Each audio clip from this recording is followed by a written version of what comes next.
is the Isle of Roux, where no one can tell us what to do. Hello, it is so nice to see you. It is really nice that we made the journey to the Isle of Roux. I'm just putting up the link on the comments if anyone wants to join in. We'll start with the land acknowledgement. Ground ourselves in this beautiful space. The Creator gifted us with this land that we are blessed to share and care for together. We acknowledge that the land we gather on, Mohkinstsis, is the ancestral territory of the Siksika Sitapi, the Siksika, the Gaina, the Piikani, and the Amskapi Piikani. We acknowledge all First Nations and Métis of Treaty 7 lands, the Tsuut'ina, the Akabi, which includes Bearspaw, Chiniki, and Goodstoney. We commit to advancing reconciliation guided by truths, respecting treaty laws, and humbly walking alongside First Nations, Métis, and Inuit. We recognize all who live, work, play, and make art on these lands and who now call this place home. So grateful to be part of this space. I want to introduce you to a new friend.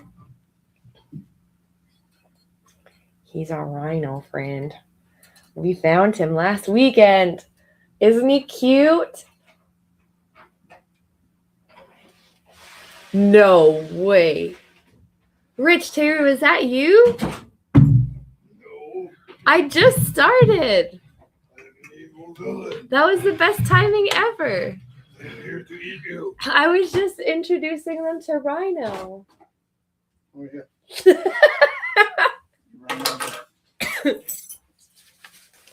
I had my friends. I had Rhino and I had Pigeon here. Pigeon and Rhino. Did you turn into PK or whatever? PTK Farm, PTK Farm, PTK Farm. Can I ask you something? Yeah. Are you about to open the mail?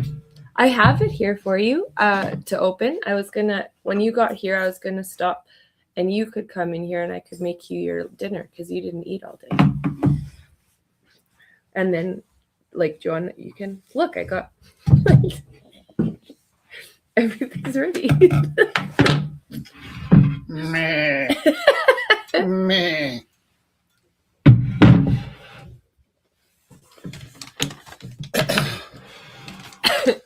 Should we wait till Scott joins us? Usually Nope. He comes in. Nope. Scott, are you here? I think I saw a message from Theo saying he can't make it tonight. I saw that too.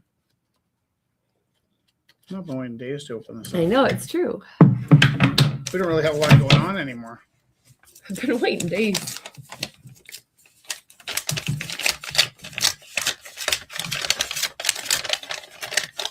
Oh. Okay, there's two pieces in here. This is some kind of a pin. That's exciting. It is currently a surprise.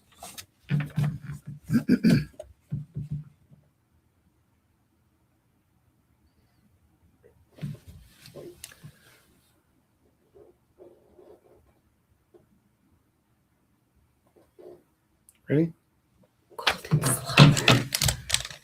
Once it was away. To get back homeward. Once it was away. To get back home. Sleep, little darling, now do not cry. And I will sing a lullaby. What does it say? I don't know. I'm going to get out of my... Golden slumbers, fill your eyes. Oh, Actually, I think it actually said it was for you. God, no, it says hi, Rich and Jess. Oh, then it's for me. Yeah. For both of us. I'm just going to put on some different clothes. Yeah, get comfy. And then I'll go make you food. Yeah, Scott was there. So nice to see you. It's Ask Scott. Scott who it's for, me or you. No. Come on. It's for Rich. It's so beautiful. Once it was away. It It also reminds me of the golden record. Oh my gosh, I was just watching this crazy physics video. I turned it off. Are you secretly a nerd? Yeah, you're turning me into a nerd. It was about Planck time and Planck space, and how that's like denotes like a limit to measurable, quantifiable space, and then Are you having an affair? no, it was just this guy. You come home from school, you know what plank time is? Yeah, he was just. I'll show you. He was just talking. My Feynman? boyfriend's a physicist. No, that's you. You're my boyfriend who's a physicist. You're the one always showing me stuff. But I was like, that makes sense. And then I was listening to it. I was like, but he was just, the video was just him sitting and he was just talking so intensely. And then he was talking about if there's a limit to the quantifiable time and space, then that means that there's limits on possibilities in physics, and there's like it puts like an inherent limitation on like the beginning of time, and that we're just a pattern. He said, you are not unique, you are a pattern and you are repeatable. And it was just like, I was like, whoa. Planck space and Planck time, that's like, it's a little much.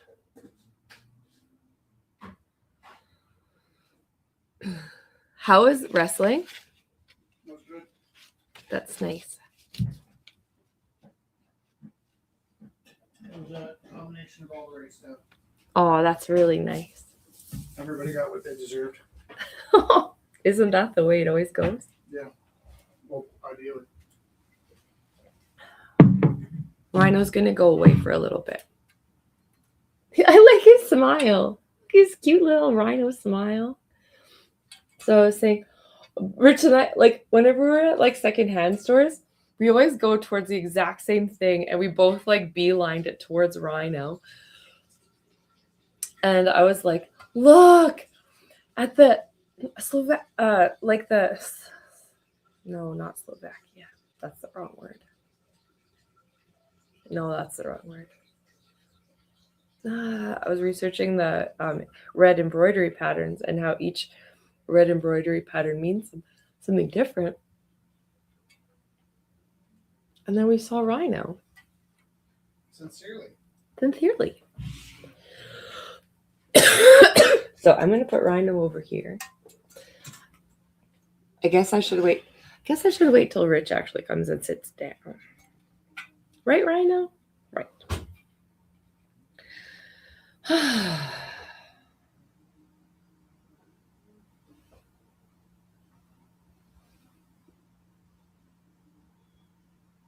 I hope your week has been good, Scott. Yes, we will definitely. Can I tell you something? Yeah. I'm feeling at this moment that I've plateaued over the difficult part. I'm just so proud of you. No.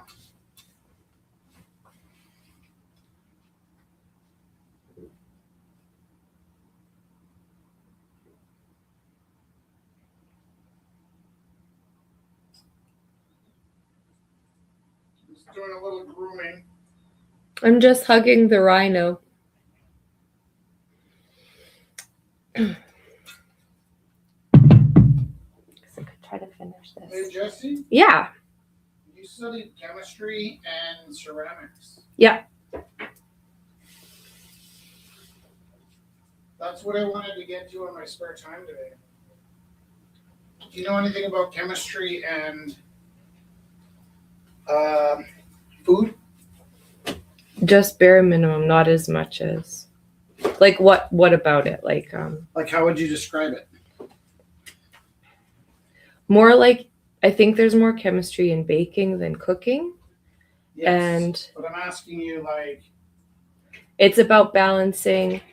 I would say it's about balance. You said it's a ratio. I'm gonna scream. No, I was gonna say it's about balancing like acids, bases.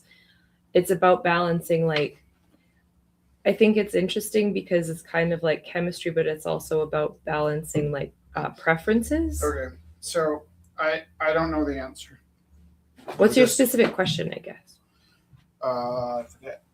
I'm sorry, I was talking. I get excited and I start talking. Talking with my mouth. Well, okay, so for example, come here so I can make you a sandwich. I'm just thinking, for example, like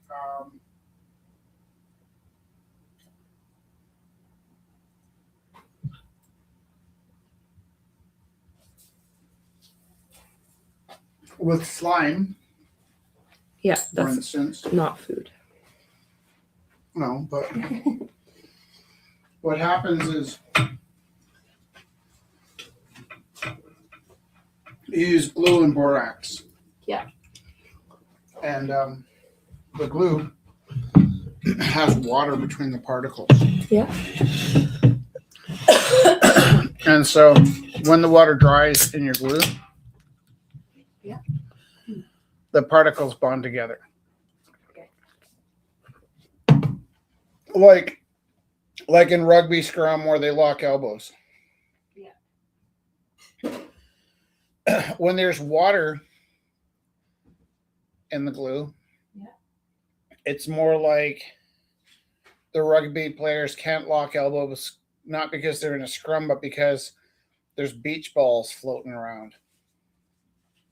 Okay. And the beach balls interfere with them locking elbows. That's what the water is. The water dissolves or evaporates, sorry. The water evaporates, and then the rugby particles are able to lock elbows and become like a tank, right? Yeah.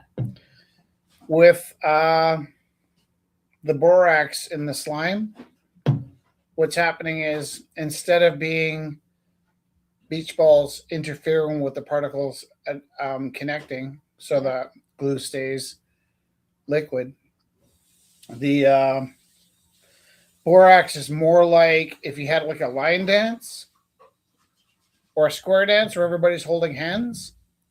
You're still kind of fluid and moving around, but it's not like you're locked together in a block.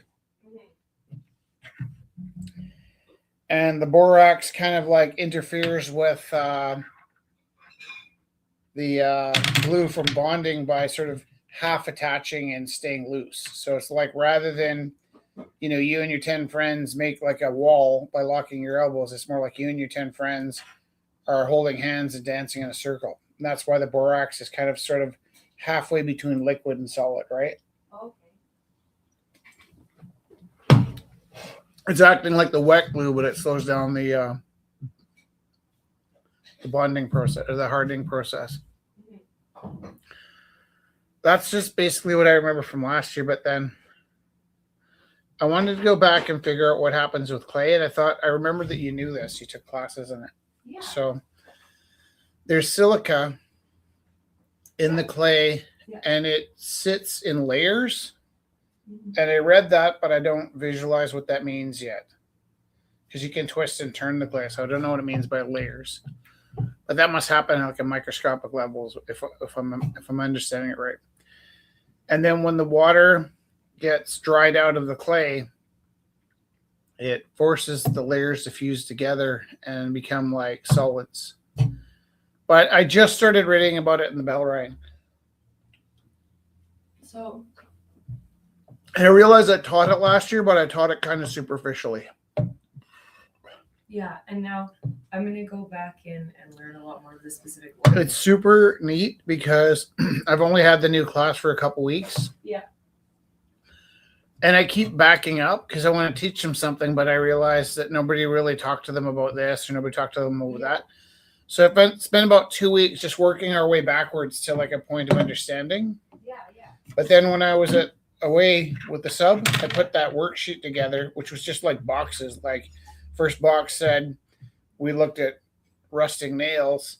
Yeah. Write down what you remember. And they filled them out so beautifully. Oh. And they remember everything. It's like they know so much. I cried a little bit actually when I saw. That's beautiful. Because I actually also panicked. I thought I would see the sub. Yeah. And I thought I'd just explain, like take this sheet, tell them we did this, but explain it in their own words or draw a diagram or however they want to do it. Yeah. But I forgot that she was at another school and was coming in late because I had a prep. Yeah. So I was like waiting around so that I could explain to her what to do. And I got a new bright kind of hockey kid in my class, and I ran into him in the hallway. And I said, "Can you help me with something?" And I told him what I wanted her to do, and he explained it to the sub.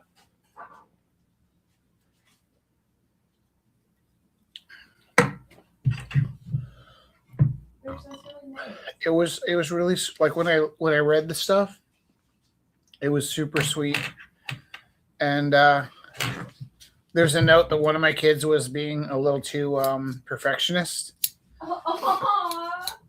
And then I told them they could work on it, but I also wanted to explain some stuff. And he listened to what I was explaining to him for about 3 seconds. Then he just bolted back to his sheet because he's a perfectionist.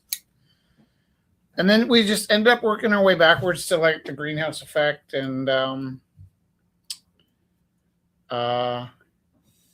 well, you know how like the kids that don't really know about science, when you explain to them about how the hydrogen and the hydrogen partner up with the oxygen and they make a water. Yeah. So it's like sometimes somebody skips telling them that the hydrogens just don't wander around by themselves. That happens in space, right? And the oxygens almost always walk around in pairs. And it takes kind of a cataclysmic event to separate those things. Okay. So, you know, I think you get the wrong idea when you imagine that if an oxygen bumps into 2 hydrogens, you get a drop of water. Because it's more like the water we have happened like because it was at the center of a sun or something, and then it was flying through space as a comet. And it gives you a way better idea of how finite the water on Earth is. Right. Because it's not something you can make without making an atom. It's also you end up making an atom bomb when you try and mess with this stuff, right? So like, right, yeah. It's just funny because I think most people have no understanding of it. Some people that like took it last year have kind of a superficial understanding of it. Yeah. To be honest, sometimes other teachers have like a superficial understanding of it. I think the good teachers often have an understanding of the math, and they've done the math so many times they start to formulate a deeper image in their head of what's going on. But for me, because I have to see it as a picture or I can't learn it, like it's a pretty exciting time for me. That's really nice. Yeah, and like they're like totally like these kind of like rough kids that are really getting excited about learning things in science. Like, and I always end the question with like, do you know who knows that? Like you, me, and a couple other people, you know? I love that. I think that's the thing that matters. It's like it's like shifting a whole perspective. Well, it comes down to like deciding like who the hell cares about this, right? You open up like this passage and it's got this information that you can learn. Yeah. But like why you'd want to is a bit of a mystery. You know, like really, I don't even know who said it, but that voice I do sometimes. Who the hell cares? Like why would I ever care about this? Yeah. And then, well, water makes it interesting.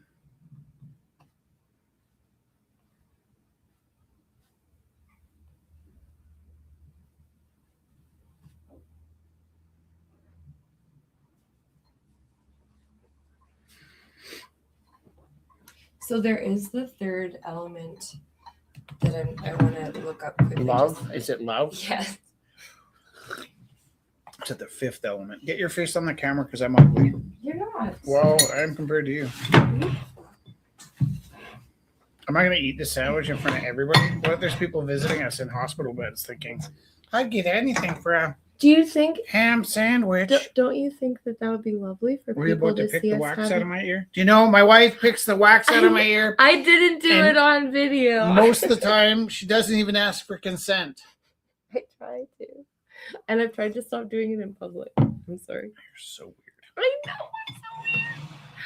I'm so weird. No, I'm going to talk about clay because this is super interesting.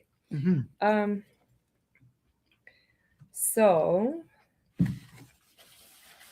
Also? Yeah. I'm halfway through painting my cyanotype box. Black. And I'm going to load up, I brought home my cyanotype papers. I'm going to load up a cyanotype pinhole before we leave tomorrow. Nice. Can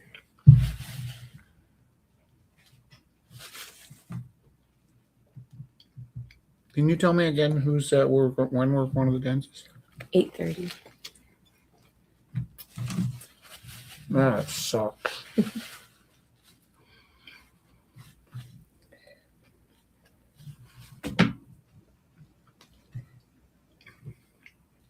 All right. Okay. I'm close to answering all of your questions. Mm-hmm. I just had to make sure I was using the right words. Because, yeah, if we say it wrong, we're getting called out. Well, there's like 13,000 people watching these, and I don't want to look like an idiot. Hey, baby, you married me. That makes me look smart.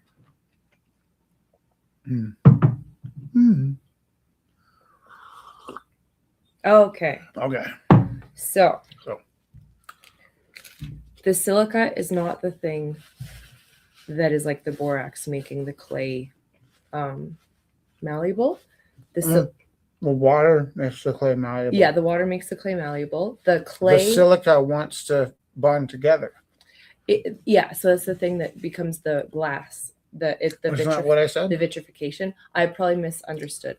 So the plate structure is actually the clay body. It's I don't know what that means. Okay,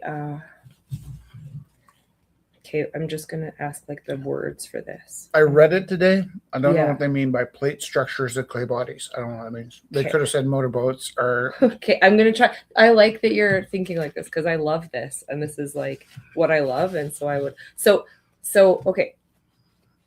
At a microscopic level, clay consists of flat hexagonal sheets. Okay, stop. So that's just stop. Yeah. Sorry. That makes so much sense. Yeah. I need to live with that for a couple of seconds. Okay, cool. Maybe say I'm going to keep reading. No, let's stay right there for a second. Perfect. Because when it was saying layers, yeah, I was seeing something more along the lines of like when you look at the side of the hill in I was seeing like strata. Oh, okay. But instead, what they're saying is layers is such a misleading word. Yeah, that's not okay. Wait, though. Hey, Zach's here. I'm just gonna let him in. Keep thinking. So what you're saying is, inside the clay. Hi, we're talking about clays. There's the silica, and they're like how much hex 6-sided frisbees? Yeah. How thick are they? Like compared to the, you know what I mean? Yeah. Is it like string theory where they're 2-dimensional or? Yeah. So there's a good word for them here. Hold on.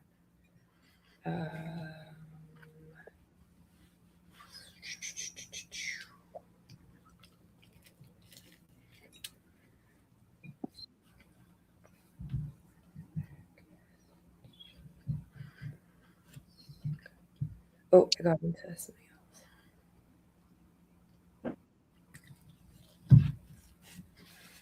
Oh man, I love this. I want aluminosilicates. Okay. Are they like stacked pancakes? No, don't. I mean, don't. Sorry. No, my typing is awful.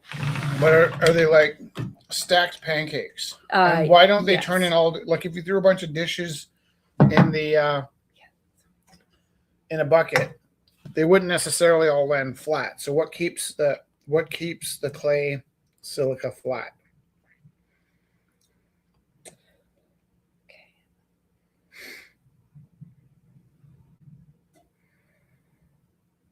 So, oh my God, my brain is exploding right now. I'm remembering all of because we had to make our own clay bodies. Mm-hmm. And now I'm remembering all of the parts. Stop. What's a clay body? You take, kaolinite and... Stop. Yeah. What's a clay body? It is, so we use buffstone at school. Okay, listen, I don't want to know what you made it out of. I want to know what it is. Buffstone is a clay body. I don't know what a clay body is. What are you saying? Okay, so type of clay. The type of clay. I have clay in my classroom. Yeah, and it's probably buffstone. Okay, clay bodies is like the glaze or like the surface of my paint. No, clay body is like your bicep, like this. Not a body, Jabuka. No, I know. I don't mean that. I'm saying like when you say clay body, what are you talking about? You're creating a being, and it has all of these elements. Compared to what? I made an iron-rich clay body because I really loved red. What's the other part other than the clay body? Nothing. That's the clay. Then Sorry. why do you call it a clay body if there's nothing it can't? Because clay is like What an umbrella term, and then I guess clay body would be like you're now going to start talking about what elements are part of it. If I That's what I said. It's like the difference between like satin finish or like a red clay, white clay, brown clay, maybe. why is that called a body? Because it is like a living being almost. Is it like a type of clay? Yes, type of clay. Why do you call it type of clay? Clay body is just like somebody being. Because it's to show that the parts in it are different. I guess that's what a type is. Okay. Sorry. Okay, so compared to bread, then. Okay, like the red one that I really liked is kind of like a really dark. What's the kind you like? Rye. I don't mean that. Okay. If it wasn't clay, and are you choking me? No, I'm like looking at. Exactly. If it wasn't clay, yeah, and it was bread, yeah. When you say clay body, you'd be talking about like yeast body or something like I'm gonna do it. Instead of saying dough, you'd say clay body. You can have different. I was gonna move this. Sorry. Oh my God! You were drawing the can. Oh, I was just trying to. I was trying to help. Okay. I am a monster. This is our life. I'm so sorry. It's fine. It's close. Sorry. So yeast would be part of the bread body. Yeah, bread body. I don't understand the word body. I'm sorry that I used it. No, it's like fine that you're using it. Just make it make sense to me. So, okay, I have a bike and a bike frame. Yeah. Is the clay body like the bike frame?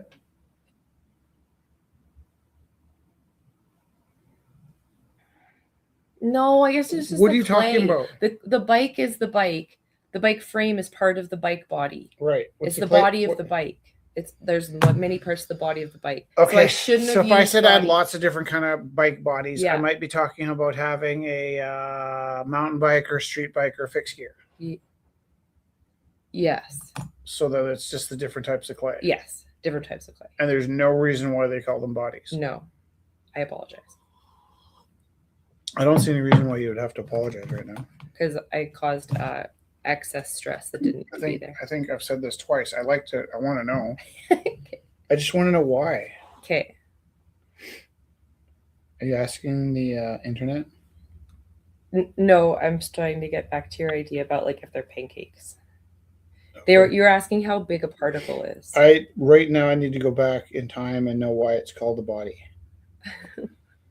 That's how my brain works. You can't just call it a clay body and expect me to remember that because I'm going to wonder. It could have just been my teacher. Like, okay, but I want to know why your teacher called it that. Like, why is this so crazy? Oh, because it's a recipe, not a single mineral, is maybe why. Did somebody say that? Recipes. That actually goes back to what I was saying about bread. The body is like an accumulation of elements. That makes sense. Mm-hmm. Because it's an accumulation of it's a recipe. Yeah. Okay, so then I'm sorry. I'm sorry for not getting that mixed up. No, you don't need to apologize either. Clay body is an accumulated group of elements that make a certain kind of clay. Yeah.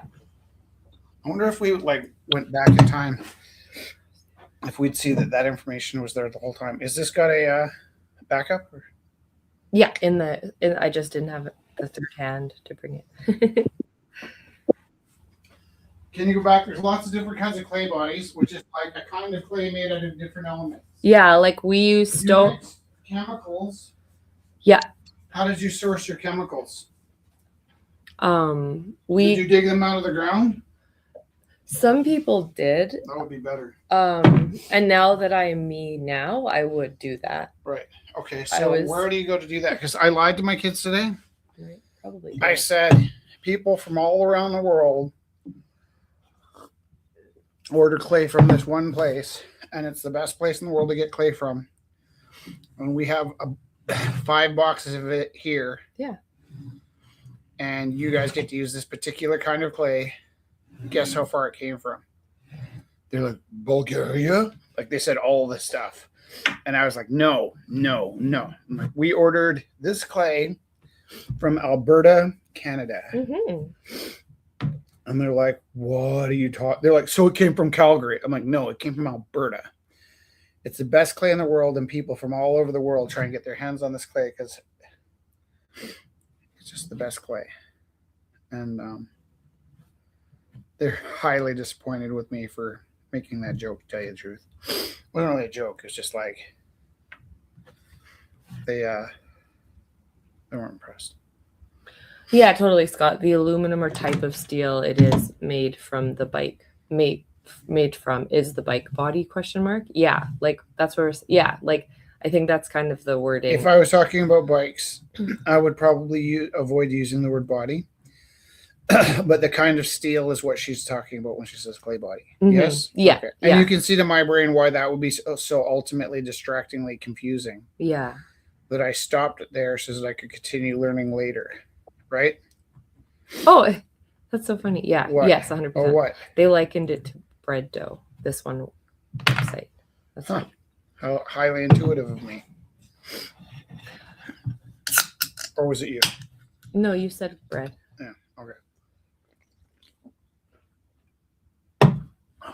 What else? What else can you tell me? So I have like the measurements of the platelets, but it really depends on the kind of clay that you're using. Platelets. I used to hexagonal platelets. Yeah, like blood. Oh yeah, actually. So okay, now I'm really confused because platelets. What the hell's a platelet? Can you tell me what that is? See how we always have to keep working backwards? Yeah, no, it's perfect. Like you want to know a thing. Yeah. And there's so many damn things to know. What are platelets?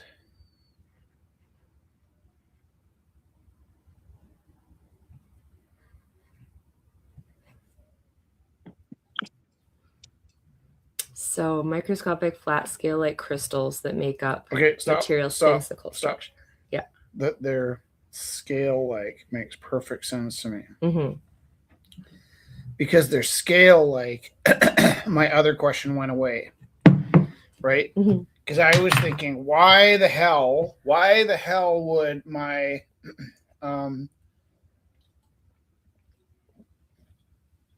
wait, are they like stacked layers of plates? What locks them together? That's the okay, so there's like the actual platelets of clay, like the platelets separated from soil because soil is round. The basic like building blocks of soil is round, and clay has the hexagonal platelet structure. So that's what like physically separates it in the earth, and physically like that's the like really bare bones difference.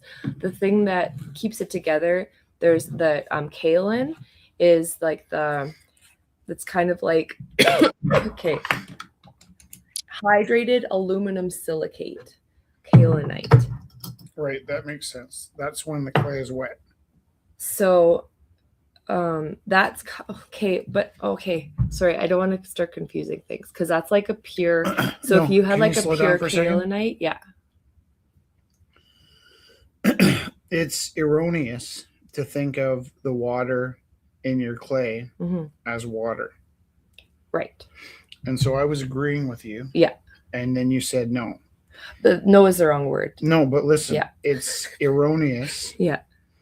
To think of the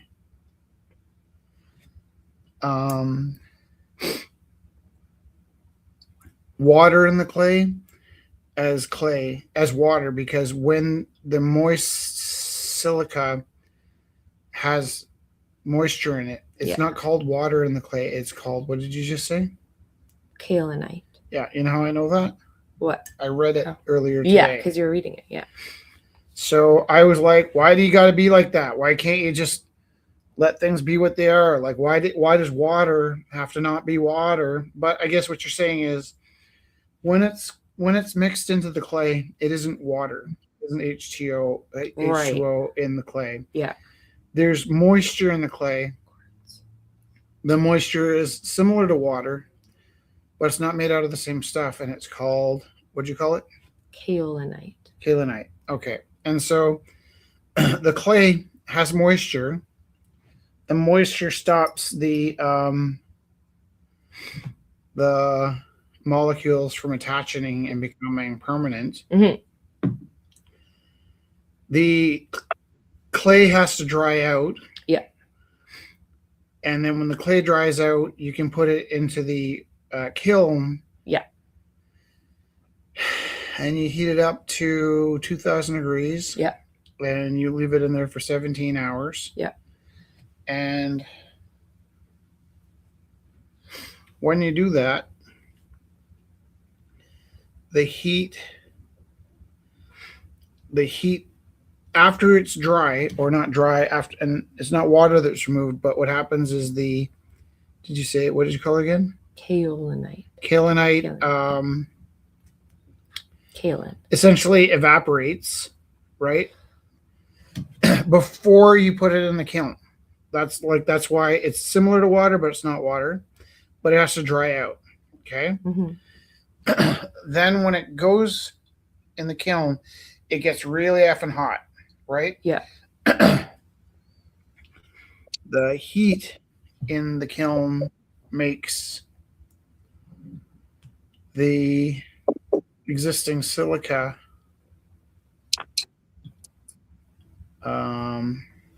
fused together. Mm-hmm. Why?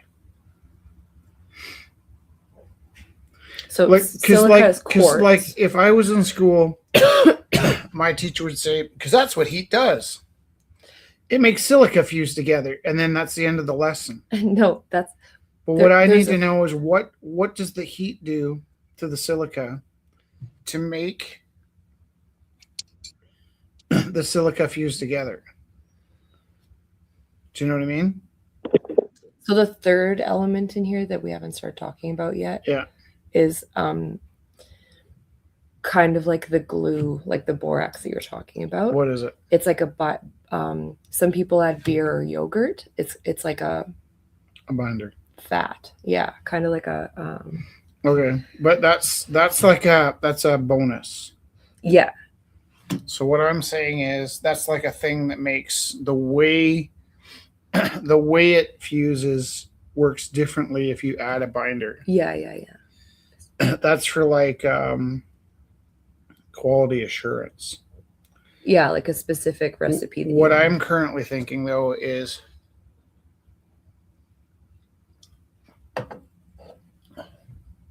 like in the glue, the shape of the particles in the side of the glue want to lock together like Lego. Okay. Yeah. And that's just their natural, what they do, right? Like what makes it lock together is they're just shaped so that they fit together. And then, so the water interferes with the shapes attaching. You know what I mean? Like if you had enough Lego in a bag and shook it long enough, eventually all the pieces would join together. Wouldn't necessarily make the set of friends, but the pieces would eventually bang together.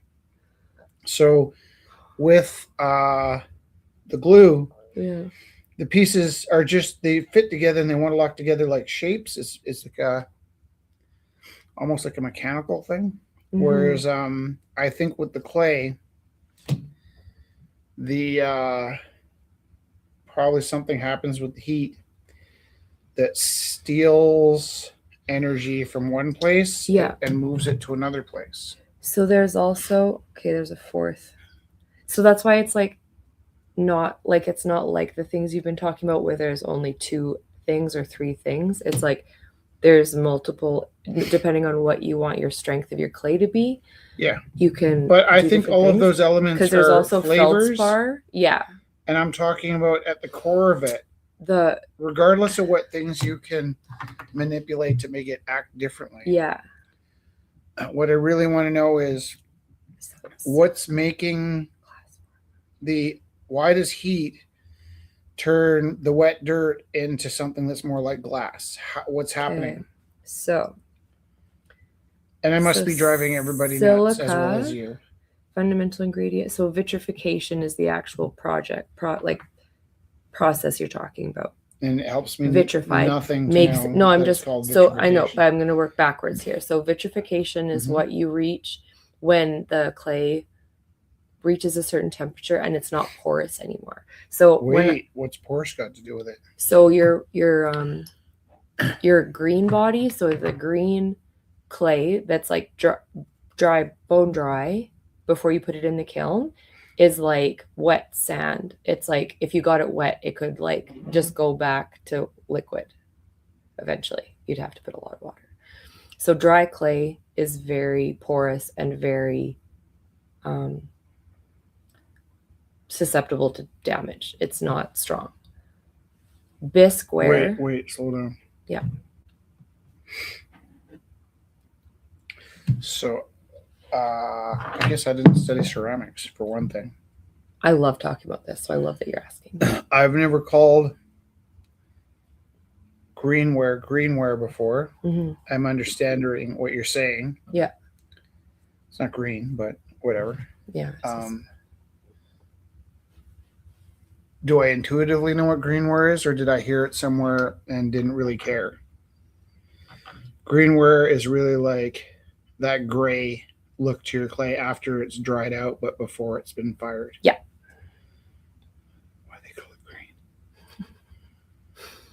green? Okay. I don't care why they call it green. Okay. I'm moving on with my life. Okay. Greenware. Yeah. Is porous. Yes. And because it's porous, if I put water in it, it will return to muck. Yeah. I'm not convinced that it has to be porous for that to happen. I don't think that the porousness needs to be part of that factor. Do you think that that's true? I believe it is porous and it'll turn to muck. I'm not sure if I think the reason it'll turn to muck is because it's porous. Do you think that? I'm not saying it's wrong. I do, because the porous nature of it will allow the water to sit in the body and re-establish the liquid nature of it. Okay. Hold on. There's a way Hold on, I'm thinking about this. What if it was porous and it just melted from the outside to the core? When you say melt, what does that mean? Well, I'm assuming that if you've got greenware, right, and it's porous, right, so you moisten it, and the water can soak through to the center, and that's why I said melt is from the inside. Oh, yeah, right, yeah. And I'm agreeing with you that porous is part of the story. But if it's porous, the water can get in faster. Mm-hmm. But if wetting the clay can return it to dirt from the center because it's porous, I should think that it should be the same thing that if it just went from the surface to the center.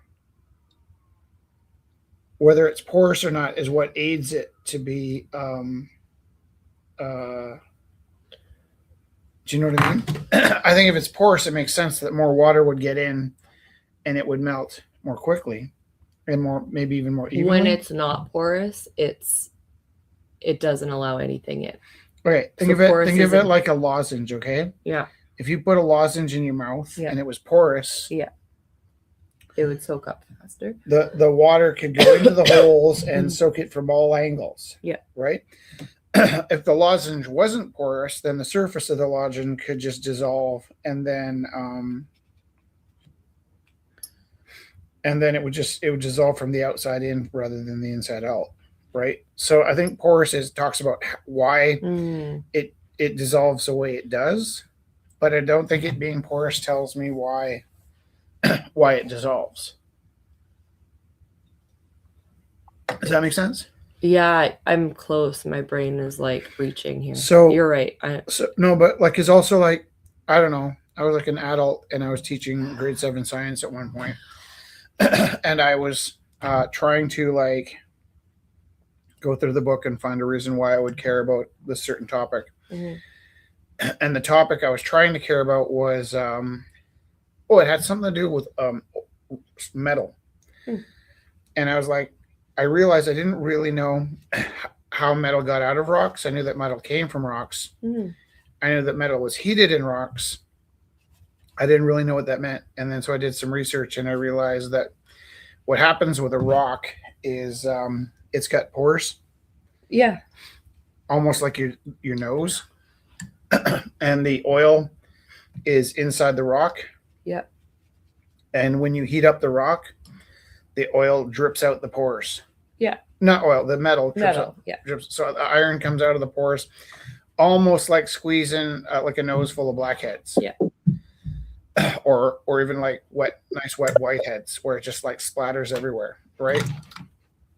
And that was kind of a huge like realization for me, that like I guess I kind of knew it, but I hadn't really put it into words. And the same thing with the clay. Mm-hmm. I think we were at the point where it's like the clay can break down from the inside and the outside because it's porous, right? Yeah. But I don't know if I think that being porous would explain why specifically the clay comes apart. Like why it's susceptible to it? Yeah. Okay, well, let's think of like a piece of bread, right? Yeah. If I took a piece of bread, yeah, and I dumped it in some water or some egg batter, mm-hmm.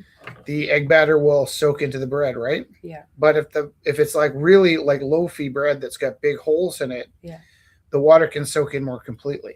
Yeah. But it's still eventually going to wear out from the outside in and become like muck, right? Yeah. So it's not the holes in the bread that turn it into muck, but because there's holes in the bread, it's definitely going to turn it into muck quickly. Does that make sense? Yeah. So what happens with the greenware that it returns to dirt state versus the bisque where it's like not going to return to? Because it has the vitrification process hasn't started yet. The silica hasn't been engaged. Okay, so the word vitrification is a big word. Yeah. And I want to know more about what the definition means. What Making of glass. Okay, I can get that. Yeah. But what makes it glass? Heat. Okay, I see. Like what happens to the particles? Yeah. In the silica? Like, okay. Listen, I got you. This is the thing, is like we learned that heat makes silica into glass, and we remember that much, and then we're done. I want to know, why does heat make silica into glass? Yeah. Do you get what I'm saying? Yeah. Am I? No, it's good. Because they usually only teach you this for like, why do I have to know more than that? And it's because you might have a conversation with Rich, and Rich will drive you crazy, wanting to know, why does heat turn glass? Oh, I've been doing all this drawing off screen. No, it's been on. The lower part has been off screen. Okay. So, Rich, are you making a Frankenstein? Am I making a Frankenstein? A monster? Frankenstein's monster? I am painting a Dr. Pepper Zero. What's all this clay size? What are you doing? Are you trying to make a homunculus? What are you doing? He's asking about our science talk right now. We're just doing pottery and art.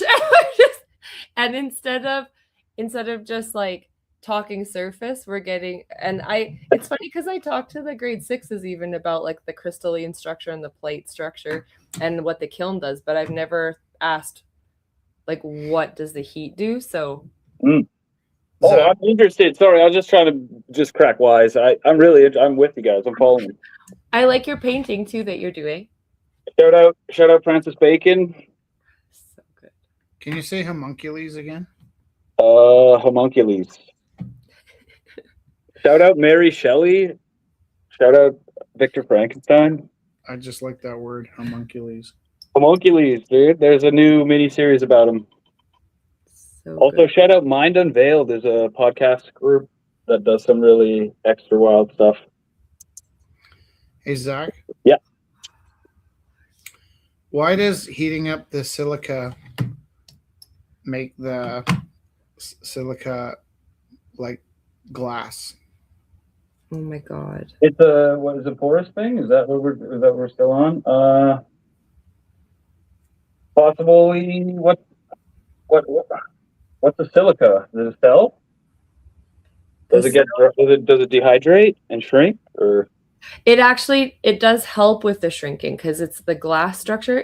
The feldspar stops the shrinking. Oh my god. Sorry, the flux. Sorry, my brain is. Sorry, I didn't mean to cut you off. I got excited but and then I listen. Okay, so the shrinking is part of it, but because the water's how going much? How much does it shrink? down. It depends. Okay. So I use a product that has a substantial amount of silica in it, Yeah. and when it dries, shrinkage does occur, but then, pardon me. How much shrinkage? Oh, like percentile, like less than 7%. And what product are you using? It's like a drywall compound. Right. Does it heat up? Does it heat up? It does off gas. It does off gas. Yeah. Okay. And so that that whole porous shrinkage, the evaporation, humidity and everything that all happens in this silica product as well. But then we use abrasives and smooth it, and then fill those pores, and then apply another layer, and it densifies, or that's not a science word. Sorry guys, I'm out of my league. No, that makes sense with what we're talking. It solidifies and becomes more dense. Yeah, thank you. And yeah. So when it's shrinking, is it like wool where you have like yarn, but when it shrinks, it and you're felting and it locks into place? Mm-hmm. So the more like it was fine as dirt, but as it shrinks, it like gets stuck. Is that what's happening? Yeah. So the silica, higher silica, like higher cleaner, like porcelain, is going to shrink a lot more than earthenware. So the higher and the more. I need to slow down a bit. Okay. I'm really sorry. No, it's good. You're asking. I like this. I think, and I might be hearing this wrong. I think what happens is, okay, back to my Lego. Like, let's say you had a bag of Lego, okay? Yep. And you shake the bag of Lego, okay? Yeah. And because they're the right shapes that they want to meet and become locked, right? Yeah. Because there's a logic to how those shapes could fit together. Mm-hmm. By shuffling the Lego around, I am slowly lining up those shapes so that they could lock. Okay. Mm-hmm. And then with the shrinkage, is it that you've locked them in tight? And then is that what we're talking about? Yeah, because it's a crystalline structure, and then through the melting, it becomes liquid, and then the cooling of the kiln stills it in that. So picture like that toy accordion you have. Yeah. And it's flexible. You can go,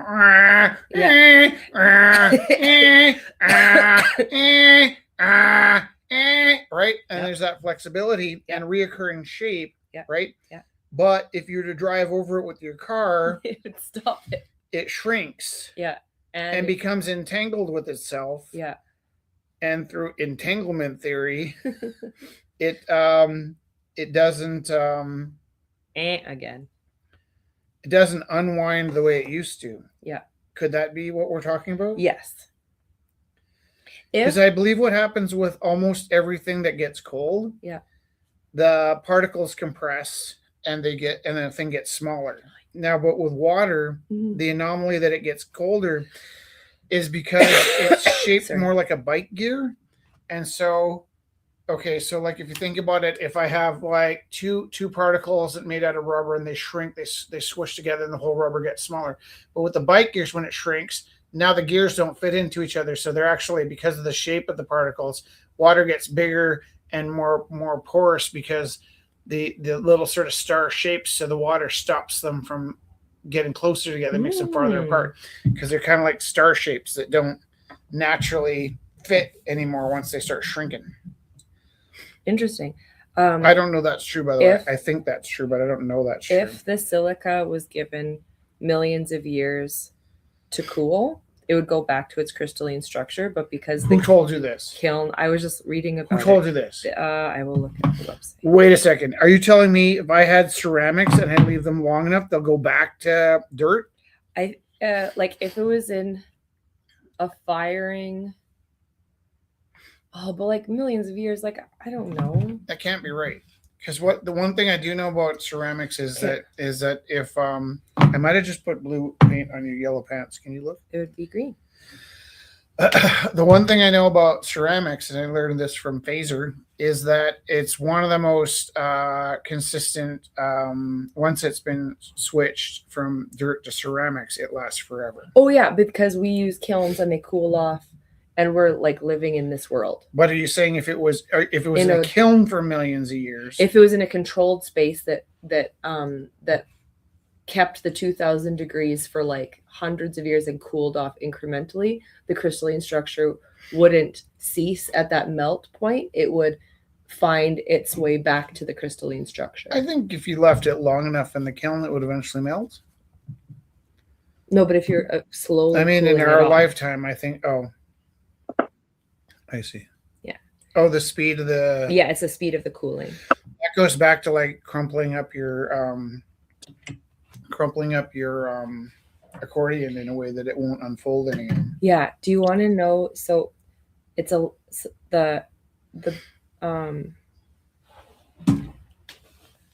you want to know like how the heat makes the silica into glass? Is that what you were asking before? Well, or are you? This is my current theory. You ready? Yeah. Do you see this piece of paper? Where am I? Can you put us on the screen? Yeah. And this comes from knowing virtually nothing. Okay. This is my piece of paper. Yeah. And this is my piece of paper. Yeah. Where's the camera? Right? You're looking? And they're flexible. Yeah. And I can do stuff with them. I can mold them and move them around. Yeah. Zach, this is my guess, okay? Because I don't fuck all about this. But are you ready? Yeah. This is my theory, okay? I got these particles and I can move around because they're kind of moist and they're in the clay. And then this is what I think. Ready? Yeah. Intertwined. That's the heat. Yeah. I used my energy. Oh. And this is my theory. Am I correct? Do you think? It feels like even the car accordion theory. It feels like pressure. It feels like one extra variable. Yeah, but you get what I'm saying? This is what I think happens: is they Right. become one.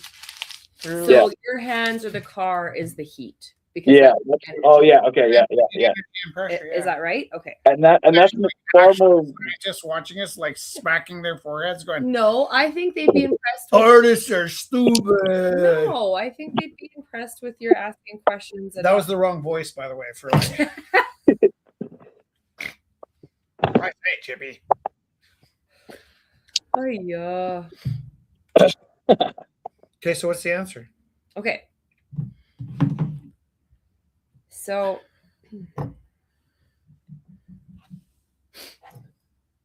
heat is turning silica into glass by breaking the rigid, repeating atomic structure by forcing it into a frozen state of disorder. That's actually the perfect metaphor. Yeah. Wow. You know, what's my genius is my lack of knowledge and my pliability. So in a raw state, like sand or quartz, silica molecules I can just imagine the comments by the end of the week, like, are arranged in a perfect "Gosh, you're pretty." repeating 3D lattice. Oh, I know what that looks like. As you heat it to approximately 3,000 degrees Fahrenheit, the thermal energy becomes strong enough to vibrate and eventually break the chemical bonds holding the lattice. Mm-hmm. The crystals collapse into flowing molten liquid. So the role of the flux, so the flux is another ingredient in that body. Oh, you know what I'm hearing? Sodium, though? potassium, But you know what I'm hearing? lime. Yeah. Is it just a change of state that it's the dirt? Now, why does it hold its shape? Because the platelets are still clay. That has nothing to do with the platelets. The platelets are still platelets. What did they just say was changing? The silica. Silica. So the platelets are still platelets. The silica is the thing flowing in between the platelets. There's also flux, which is a saboteur. Okay, and it makes Can you hold on a second? Melt lower. Yeah. Then is it sort of on a microscopic level? What's happening with the clay is almost like the way that bones fossilize. That it's like the clay is holding its shape. Yeah, and then inside the clay,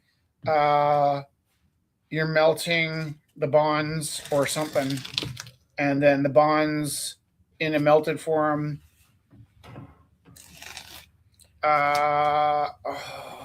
Wait though. Is it a little bit like,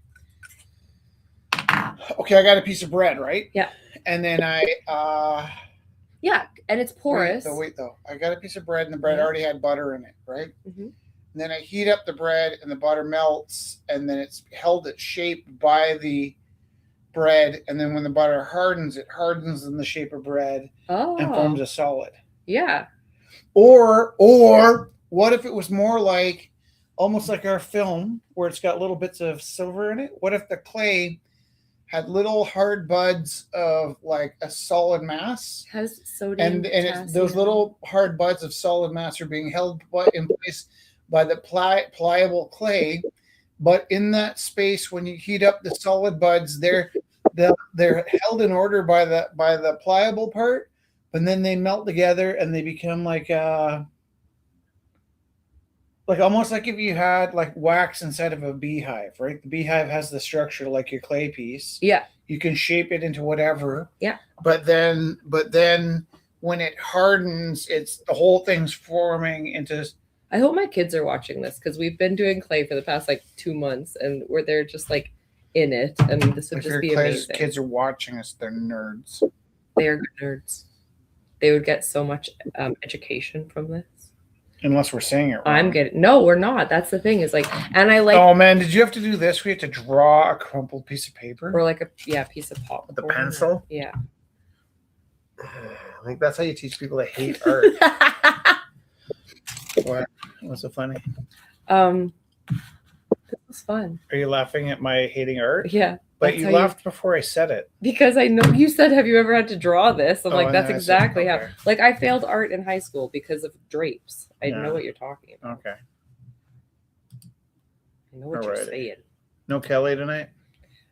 I'm not sure. What's good to look at? Let's do this. What's good to look at? Oh, yeah. So good. Okay.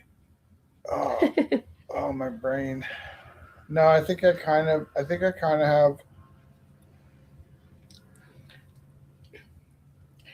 kind of have an idea.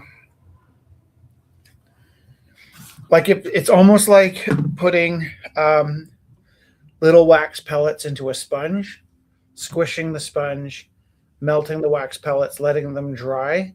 They hold the shape of the squished sponge. Mm-hmm.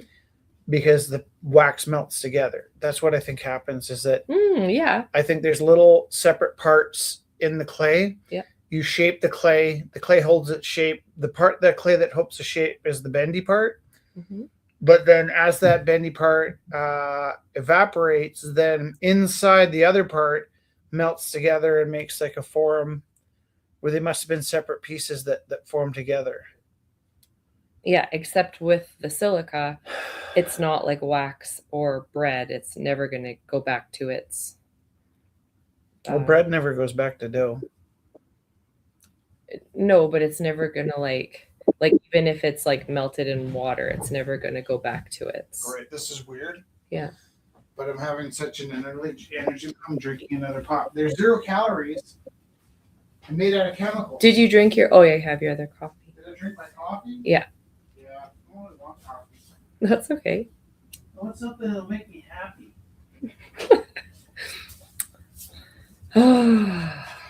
We stopped drinking that. Booze? Talked about that all day. Hey, Zach, do you ever drink booze?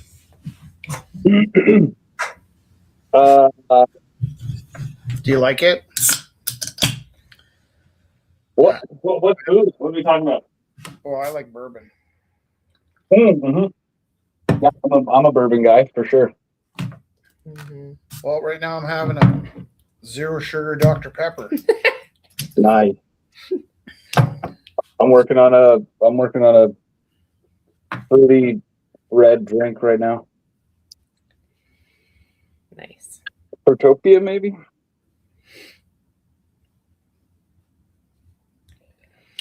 So, this kid in my class, pretty cool kid, bit of a thug, and my partner teacher at school, Kevin, he's my buddy, comes and says, "Well, one of the kids backed out of the trip, so if you want to find somebody that wants to come on the trip last minute, you should." Right? He thought I was going to find one of the straight A brainiacs that go take his class, and I asked the thug kid in my class because he's been asking a lot of questions about graffiti. I go, "Hey man, like there's a spot opened up on the trip if you want to come." And he's kind of like, "Yeah, well, I think he said something that was of the ilk of, you're pretty cool, but why would I want to go on a school trip?" Yeah. And I said, well, it's not officially part of the trip, but I think there's a pretty good chance we're going to run into my friend that knows a little bit about street art. And if we do, he's going to take us on a walk down some back alleys. If we don't, that's fine, because I'm not pitching that as part of the trip. But in fact, if that happens, I'm going to deny it happened on purpose. But I mentioned that it'd be really neat if he was on the trip because we were going to hopefully see some street artwork.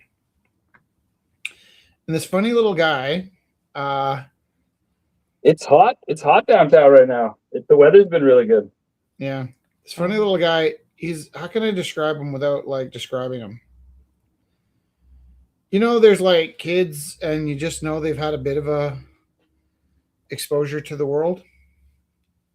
Like they're cool to talk to. Yeah, okay. He's one of those guys. Mm-hmm. And also, when he was asking about street art, it's not like he walked by a garbage can and said, "I want to break a garbage can." He seemed to know a little something about something. And I asked him who his favorite artist was. And he didn't say the Riverbird, but he said something that was like the Riverbird. And he meant the a local guy. What? Somebody local. Yeah. And he's from Cochrane. Mm-hmm. So the Riverbird has another name that we don't recognize. And also the piece that I gave him, because I just gave him a piece, had the name of it. Did we already talk about this? I'm having a wicked deja vu. Like, maybe. Yeah, so the piece that I gave him was actually a collaboration piece that Riverbird did with another artist at the gallery. And he recognized both names effectively enough. But also, like, the way those things happen is both names are sort of pronounced wrong. You know what I mean? Mm-hmm. Mm-hmm. Like when you learn to read from books and you don't always say the words right. There was an artist whose name was very much like one of the artists that came to the gallery on the regular, but just like one letter off. Right. And so we just assumed this one friend of ours was messing people's work up, but it wasn't him. It's just they have a similar tag, right? Mm. But this young man was able to recognize both names on the art piece. So I gave him a piece, not really expecting him to notice. And he came back. I didn't notice that I also had a so-and-so. And I was like, "Oh, you do pay attention." Mm. So after a little bit of trust was gained, he told me that the reason he got into graffiti was because his mom's ex-boyfriend knew a graffiti artist named David. And he wanted to know if I knew this David fella. But he couldn't remember the last name.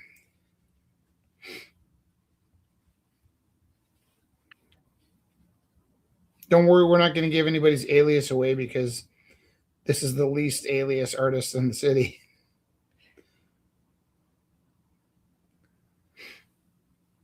Are you still there? Are you asking me for David's name? No, David's not No. a secret. David's not a secret. David locally celebrated Mural artist. TV mural artist. Oh, damn. Okay. Yeah. And he was you got close to this guy, David? I don't know him. I've seen him a few times. No, he said he was. Your guy, His mother's boyfriend was Kid Blow. Oh, there it is. So cool. But I don't know that he knew. Like sometimes the kids don't know what kind of notoriety their friends and families have. So kind of asking me if I'd ever heard this name before. I'm like, yeah. Everyone's heard that name. Oh, no, that guy. Pretty important, actually. Yeah. That's what I said. Is like, no, he's actually pretty well known. Yeah, pretty important guy. Who would compare to him in terms of like crossover success? Would you say maybe Alex Kwong? Oh yeah, definitely. What is it? Nethbar? Did Kwong start out on the right side of the law? I think, right? That cat, Corey. I think he did. Yeah, maybe. Yeah. Brunning's legend. More honorable heritage. Is that what we're talking about? What? More honorable heritage? No, just like what am I talking about? Like I think sometimes it's a lifestyle and sometimes it's a art style. Yeah. Okay. Yeah. I feel that. Yeah. It comes down, I think, to how you were christened, right? And I think like we did a broadcast with CBC, and we were described as it was a evening show called Hidden Gems with another David Gray from CBC did a TV show that I think might have been like a pilot for a series they were going to do more often called Hidden Gems. And they would go around and look for interesting stories about the city and tell our stories. And it just so happened that my first introduction to Brunning was in this half-an-hour show about Gorilla House. There was the show was like 45 minutes long, and they had about maybe 4 or 5 different narratives.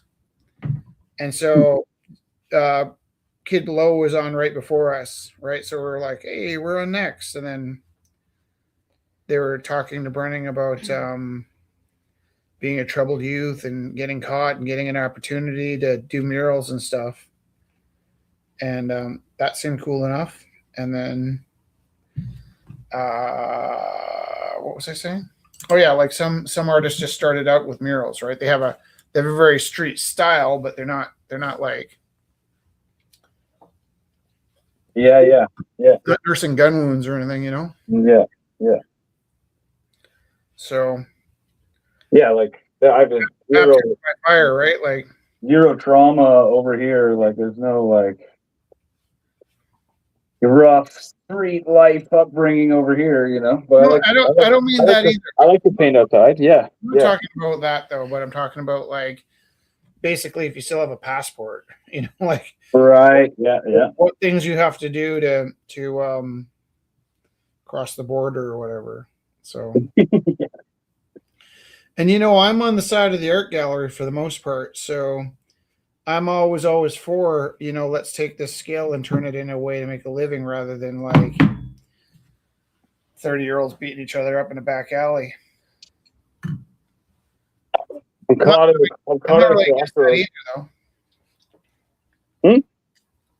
Lately. I think you and I should go hit some trains when I'm in Vancouver. Cool. You got a hotel room? Do you know I got a spot. We can go do a train. Can you imagine that? Rich Teru gets in trouble for breaking curfew.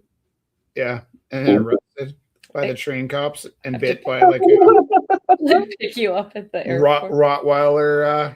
Early. I'm actually kind of getting to the end of my I have to have a clean slate. I have had to have a clean slate for the fact that I made it to adulthood with a mostly clear slate is pretty miraculous. And then I don't know if I told you this, but because the government in Alberta hates teachers and they all think we're pedophiles, they insisted that we all get clean police checks about every 5 years, 2 years ago. Yeah. And so I got a police check when I started teaching, and I passed, and I didn't know if I would.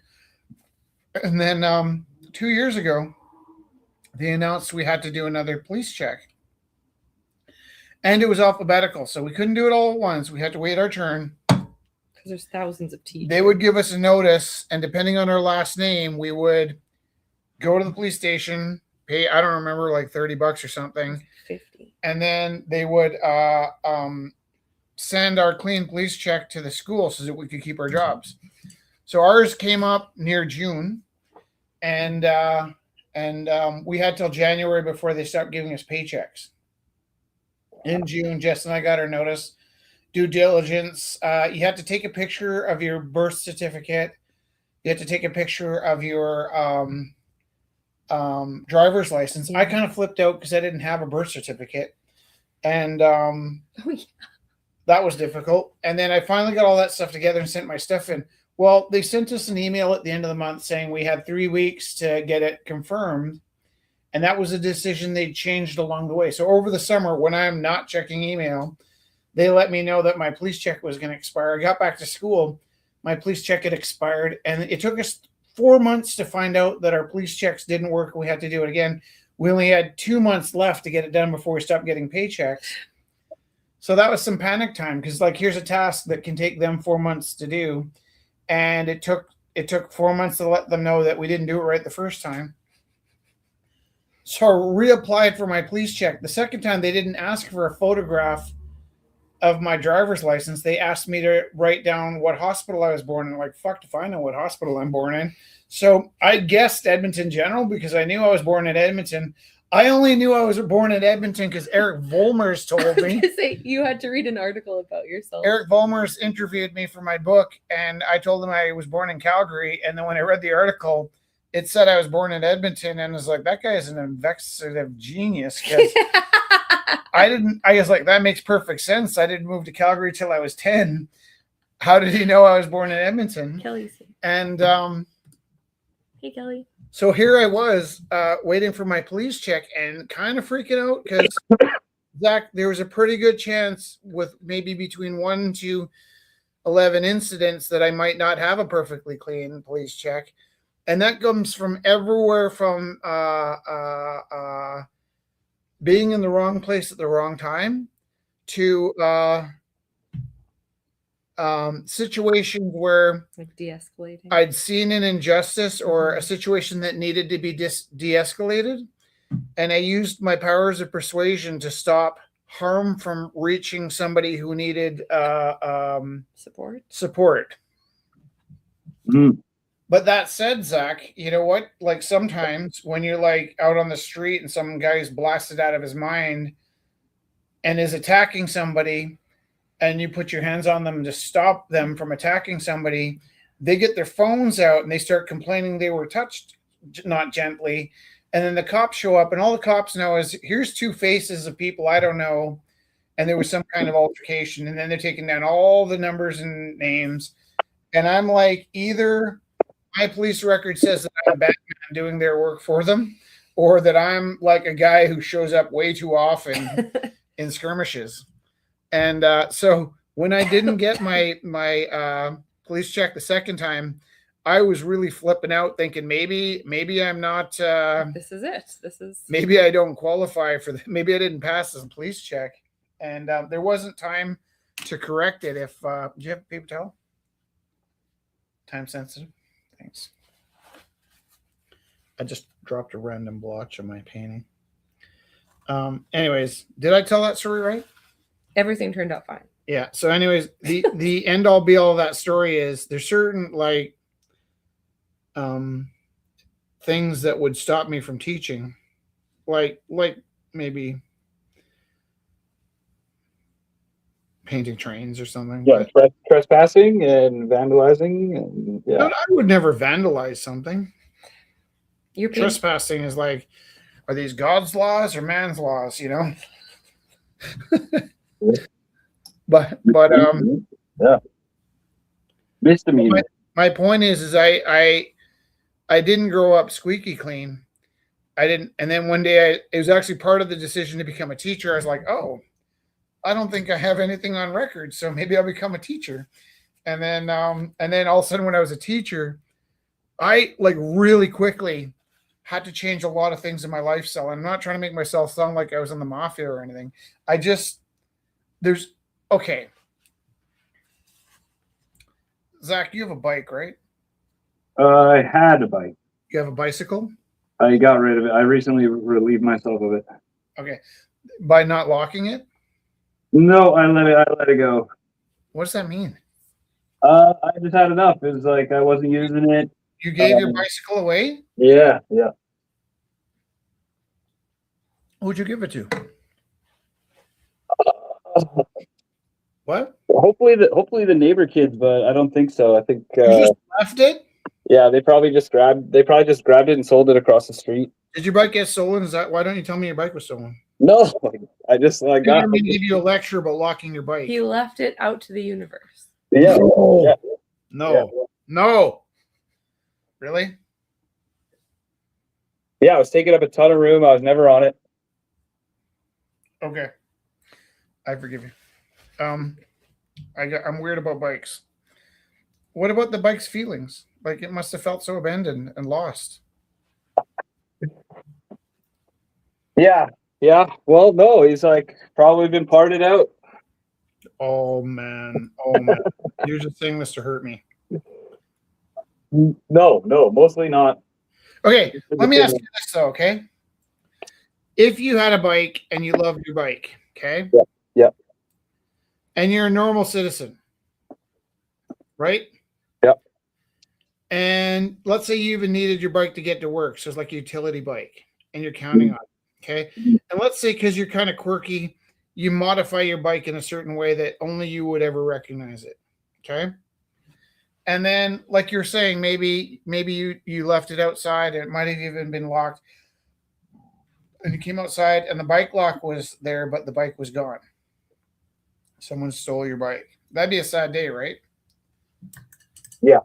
What I ask kids all the time, particularly young boys, is if after your bike was stolen, you were just walking down the street and you saw a kid 2 years younger than you cruising by on your bike, would you bring it up or just watch them sail away? And they invariably, as teenagers, tell me the form of justice they would inflict on these young person riding their bicycle.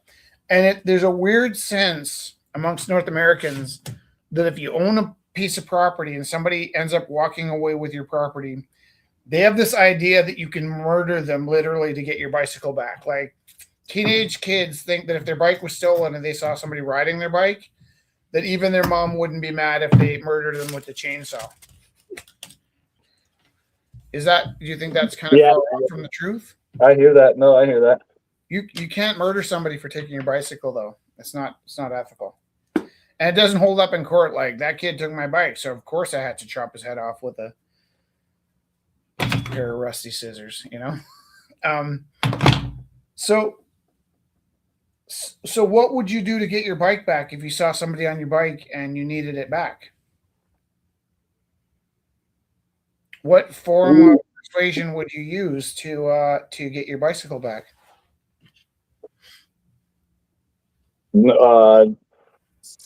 Pick up the Tao Te Ching and start becoming the Buddha.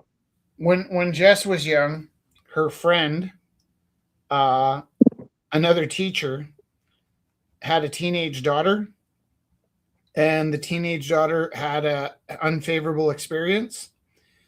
And Jess was leaving the gallery to go get a shotgun to bring some street justice to this family. And like, she had a shotgun. Her family had one. Do you remember this? I was like, what? You did that. That's crazy. You were really worked up that night, and you were going to go get your mom's shotgun. Bourbon. And you and this teacher, you weren't drunk. Oh. You and this other working adult were going to go over to confront somebody that was disrespectful to The child. your friend's daughter. Yeah. You don't remember this at all? I vaguely do, yeah. There was a station wagon I'm involved. really happy that you didn't let me murder anybody. Well, By the but way. also like because you're a girl. Why do like, totally normal people go to murder? I don't know. What is this?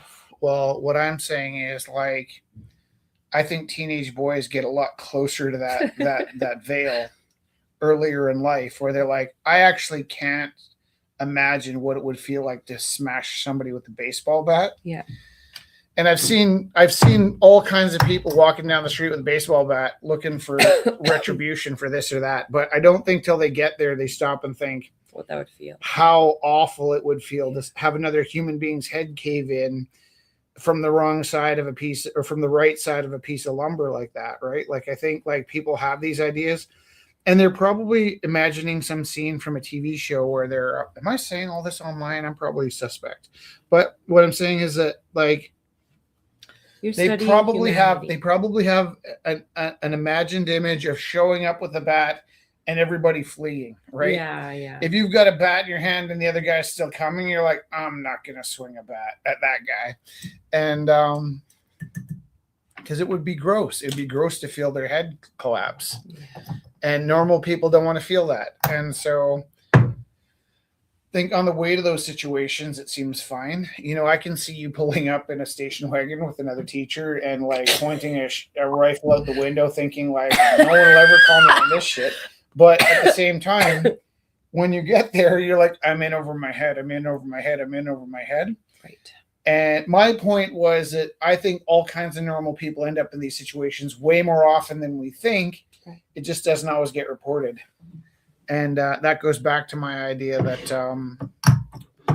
I think that look at this nice ball of yarn that I was a little worried that I wasn't going to get my police check. Just because of the times that I'd stuck my nose in other people's businesses.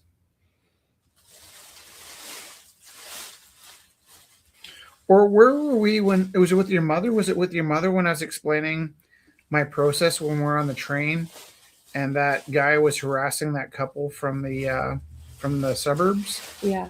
And I'd kind of worked out in my head that at first stage, being that my arm was dislocated, I felt like if I said please twice as a starting point, if I said please don't do this tonight, I was mostly sure that would de-escalate the situation. Yeah. Just by using the word please twice, I could probably reason with them. Mm-hmm.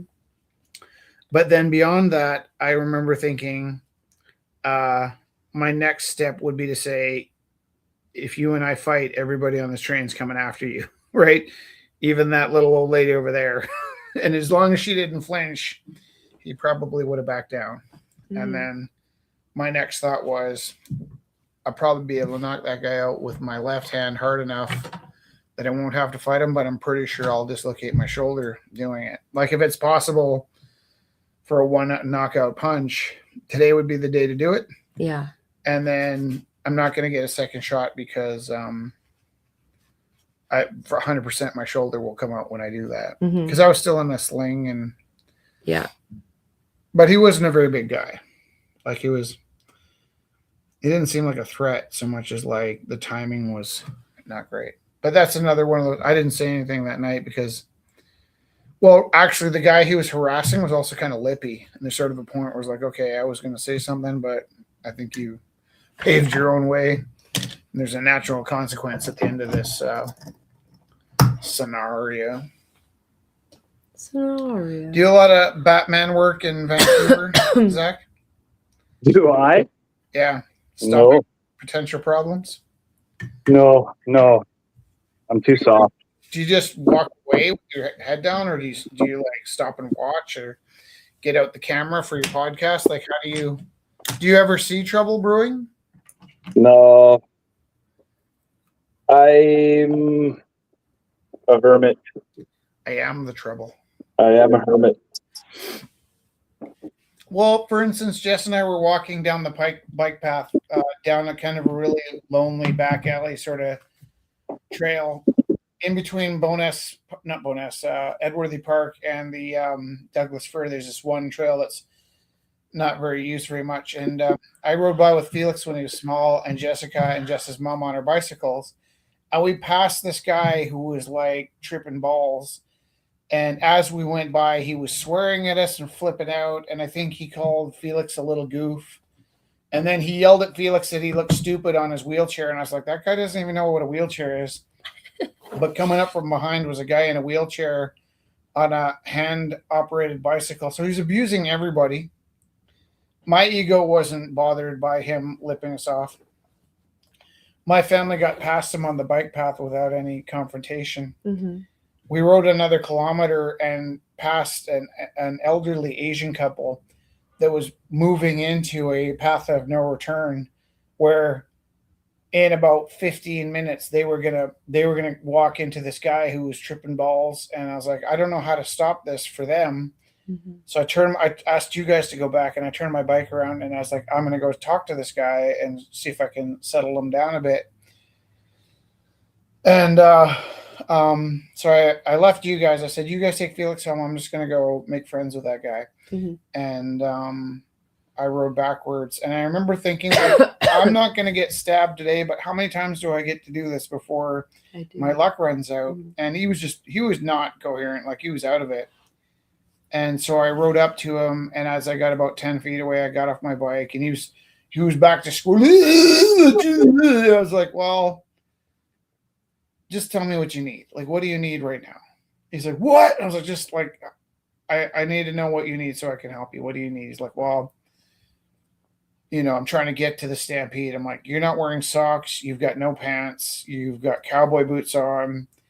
It's like 38 degrees. I'm worried about you making it as far as the train station. You're nowhere near the stampede grounds. And you know what I asked him? I said, what do you need? And he said, I need my poppers back. I'm like, I don't have any extra poppers for you, but what else do you need that I could get for you? And I ended up going through my wallet and finding like $2 and 2 bus tickets. And I asked him where he was going. He was going to the Stampede. I actually got a picture of him and I with our arms around each other so that I could send it to my wife so she'd stop worrying that I was going to get stabbed. Or that you were stabbed. So I slowed down his rage, and I started explaining to him how he needed to go up the hill to get to the train station. And he started following me, like jogging, not following like in a threatening way, but he was after I'd stopped to talk to him, I got back on my bike to go, and he was jogging along with me, telling me his life story, and he just wanted a friend, and that's all. Right? But I do wonder why, like, that's not my business, and I would love to not get involved in those things all the time, but I think maybe knowing how to de-escalate becomes like an obligation to de-escalate, I think, to some extent. Mm. And there's nothing romantic about getting stabbed by somebody who lost his poppers, right? I don't need that kind of attention. What's a popper, do you think, Zach? Pills, it sounds like. Why would he think I would have poppers for him? Well, you asked. He was just being honest, I think. You know what I liked at the gallery? There'd be 2 guys fighting outside. I'd stick my head out and I'd use my tough guy voice. I'd go, hey! And they'd be like, what? I'm like, you guys hungry? And they'd be like, what? I'm like, I got alphagetti. They're like, what? I'm like, I got alphagetti. They're like, really? Yeah, you want some? Yeah. And they're like fighting each other with bricks and things. And they put the bricks down and they come over, and we had that can opener. Yeah. And I would can open some alphagetti for them. And then we would all be sitting on that ledge. I don't eat alphagetti because it's gross, but sitting on that edge, just chatting about how we got this way. And, it was always just really sweet. And that's also what I was trying to explain to my surgeon, that I need to get my arm fixed. Because sometimes I think I'm Batman. And I don't want to get stabbed.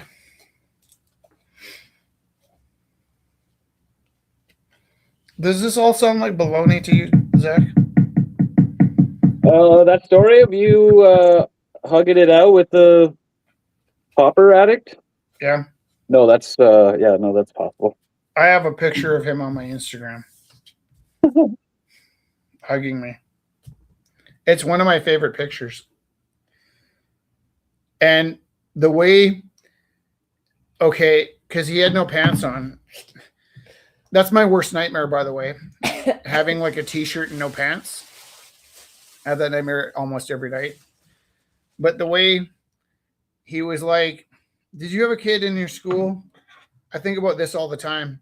Did you have a kid in your school that just didn't seem to get it? And he would always have like winter boots on in the classroom. And he'd have winter boots on in the gym class. And he often never really took his winter coat off. And he kind of like, you could always hear him kind of clomping around. And like, for some reason, the same kid in every school never ties his boots up, but he's always clomping around in like winter boots inside, and the boots are untied, and there's always like stains on, and like, why always the same downfilled jacket, you know? And there's just like this archetype kid that lives everywhere and he'll have like his winter boots on in the class photo for grade 2. Like, do you know this kid? Yeah, for sure. Right. So the guy who was having the meltdown about his poppers was wearing cowboy boots. He was bald. Felix called him the metal man for a long time, which didn't make sense to me. But what he was referring to was there was kind of a sheen to his skin that was very otherworldly. Like Very sweaty. He was shiny. Nah, sweaty wasn't the right word. It was like he was oily.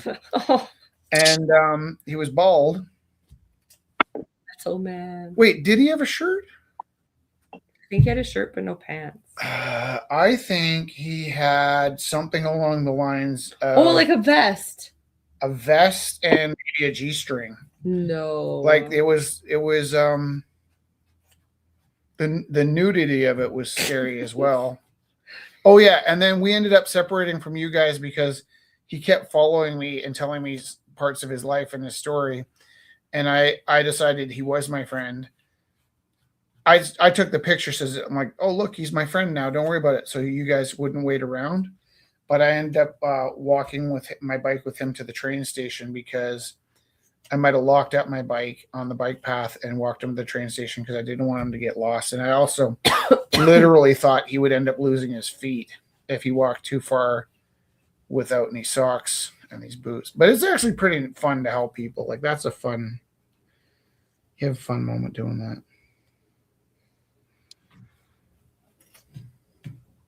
Yeah. And do you know what the worst drug is? Alcohol? It's alcohol. Second worst drug is cigarettes. They were talking about this study on the CBC where they took all the harm that gets accumulated through drugs and alcohol. And of course, everybody would assume that the answer is crystal meth or Special K or whatever. And turns out still the worst drug in our culture for accumulated damage to like financially and all those things. Mm-hmm. I'm going to weave with these. What shirt is that? I was going to throw out these t-shirts, but what shirt is that though? I don't know. I've just had it for like, I don't know whose it is even. It wasn't even mine. And Felix said it wasn't his. So I was like, Is that say St. Cyril? What does it say? Stay chill. Stay chill. Oh, that was just a leftover shirt left at the gallery. Well, I'm weaving with it now. I always thought it said St. Cyril. That was like I kept it because it was pretty cute. Somebody got warm at the gallery and took their shirt off. It's so weird. Like this is Jesse's favorite shirt was left in the field. I wore it today while I was on school. supervision. Well, and because we went to Santa Monica. No, Santa Monica. And I wanted to buy a t-shirt from Santa Monica and didn't. And then this one kid, like, how do I describe this style? To start with, there's a studded belt on some lowrider jeans. Yeah. That kind of style. Mm-hmm.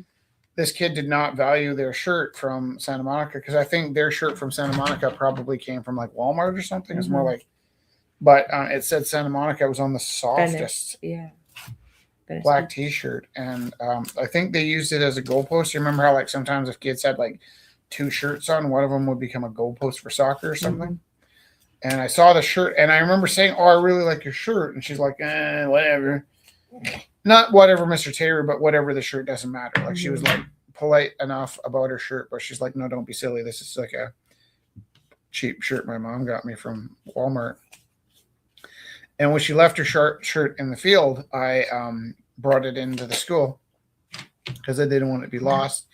And then she changed schools because there's like some situation, and the shirt was lost, and I was going to put it in the lost and found. But I was like, well, we love Santa Monica, so I took this like garbage rag T-shirt that this kind of trashy kid left in the field because it was beneath them to have. And after they changed schools, I kept it for our family, and it's your new favorite T-shirt. So that's funny. That in itself is funny. What time did we do this till? 9. Okay. And what time is it now? 8:40. There's so much happening in this book that I'm reading that I don't like. And I can't stop reading. It's like Republican gore. And I just can't stop reading it. And it's also kind of interesting where it's like the guy's so crazy ass right wing that he kind of meets me at the intersection of crazy left wing. So nice. So like there's certain things that he says and does that make sense to me. And that's the extreme part, not so much the left or the right. Zach? Yeah. I have a question for you. Is that the other Arthur C.K.? Arthur C. Lewis? No. Wait, what are we talking about? He's asking which writer. No. Oh, I don't know. I'd have to look it up. He wrote a book called 1 Second After. Mm. And it's about an EMP pulse, which is like basically if they set off a nuclear weapon above the stratosphere, it would wipe out all the electronics, and then we would be like smacking each other over the head with rocks. And the guy that wrote it used to work for the Pentagon, and he kept trying to warn the people at the Pentagon they needed to like back up their systems because Canada and America was vulnerable. Sorry, you're talking. Vulnerable to an EMP strike. And then the book is about like what would happen if it's also like an instruction manual for destroying North America, which is unfortunate. But that's not what I was going to ask you. I changed my mind to a different question because I was thinking about politics and the way we separate ourselves and stuff like that. So here's my question for you. Are you ready? Yeah. You and I are not jocks. No. Neither of us would watch a Super Bowl. I didn't. What did you do during the Super Bowl? I just recovered from a hangover. Oh. Solid. Are you the sort of fellow that knows that when you go grocery shopping on the Super Bowl, everybody in the grocery store is like, "Why aren't you watching the Super Bowl, freak?" Or are you like, "That's when I get groceries because I know I'm the only one in the store"? No, I didn't. I was so blind to it, I didn't even know what was going on. I see. Us too. We were in the grocery store. Yeah. I'm like, oh, the reason why the grocery store is so empty is because it's Super Bowl Sunday. Okay, let me get to my next question. Keep them coming. Would you ever watch a Super Bowl halftime show? No, not even clips. I don't even care. There was so much drama about this one. I don't even care. I see. Yeah. If you had to watch the Super Bowl halftime show for whatever reason. Anthropological studies. Sure. Okay. You're studying a class. Do you have a feeling? Do you have a sense for whether you would have rather watched the Bad Bunny Super Bowl halftime show or the Kid Rock Super Bowl halftime show?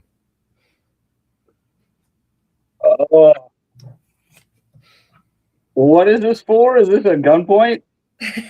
You're like hurting him physically, asking. Are you saying neither of those would have captured your attention?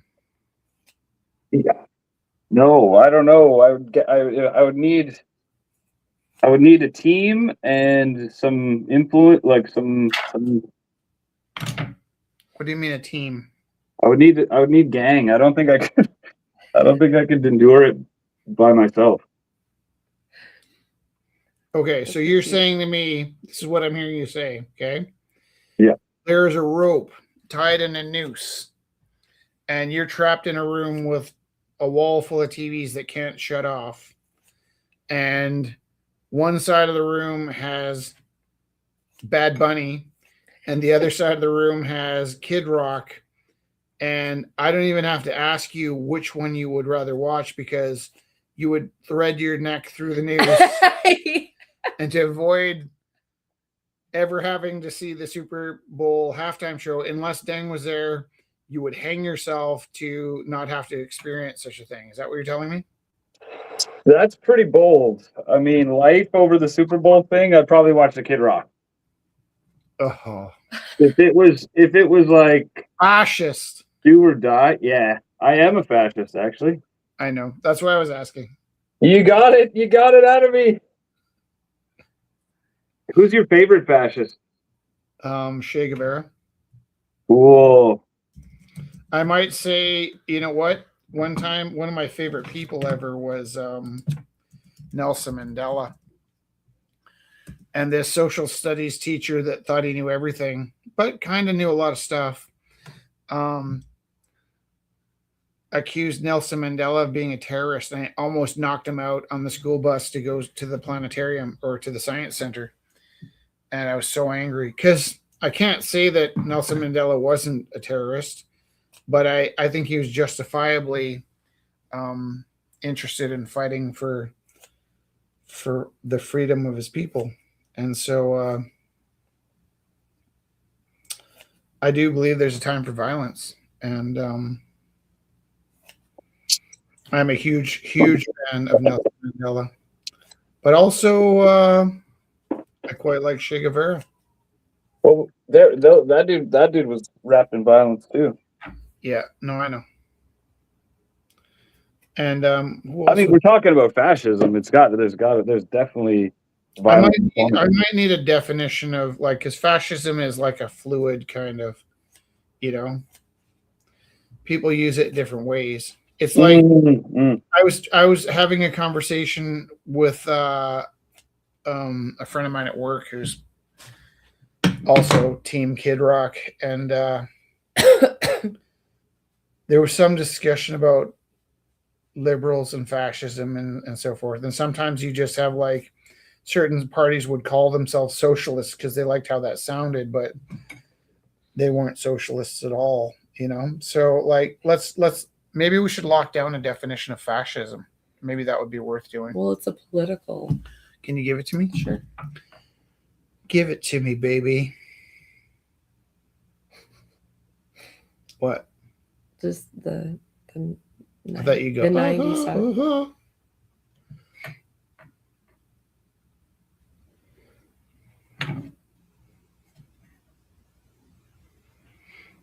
Definition of fascist. Far-right authoritarian ultranationalist political ideology characterized by dictatorial leader, centralized autocracy, militarism, and forcible suppression of opposition. So that's a list of things that could be fascist, not a compiled thing. That's the definition of fascism. So, but sometimes liberals are fascists. Because they No, I think people are using the term fascism That's what I'm saying, as someone they don't agree with. Like, yeah. Like Lebowski, when he was saying fucking fascist, like when they spilt his drink, like that's not a fascist. He was being facetious. Like, okay, but tell me what fascism. I just did. I know, but I want to. It's a political party. So like. No, sorry. Can I tell you that I know what fascism is? Okay. So like, don't talk to me like I'm stupid because that hurts my feelings. Sorry. But what I want to do is I want to refine my understanding of the definition. So don't get mad at me for wanting to refine my. Sorry, I got a little. Suddenly felt a little bit scolded. Like, why though? Why'd you get heightened over that? Because there's like. Is it because I asked about clay so much? Meaning. Yeah, okay. But tell me what it says again. Slower. There's like a compilation of like things that make like okay, but the way you read that, okay. Fascist. Yeah. I could say sick means unwell, and I could say sick means awesome. Right. But it doesn't mean unwell and awesome. So there wasn't any commas in the way you were presenting that, is what I'm saying. So so you're saying like Urban Dictionary? Like what? No. Wait. So it was like a list. It was a list of behavior. What? It was like so if like to behave fascist, you have to behave in all of those ways. No, I think fascist means that To be like one, like to be the true definition of a fascist, it's got to be an ultranationalist, far right, weapon. I think a fascist is somebody that has an individual supreme leader. So I think I might even be using it wrong, but I'm asking you to read that again, if you could.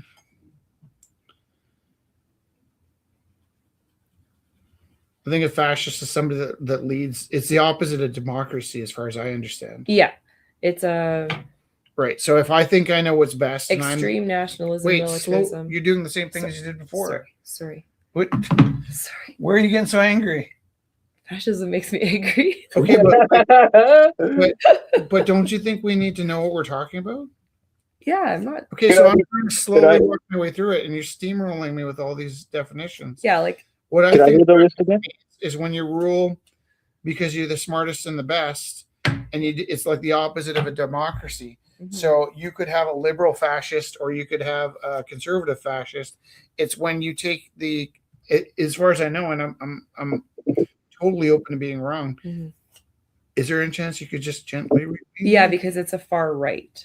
It's a far right. Like politics lies on the spectrum of like left to right. There are no leftist fascists. No. Was Mussolini no, leftist? He was not. Mussolini wasn't a fascist. Can you just ask the question? Are there leftist fascists? Mussolini was not a fascist? Okay. Are there left?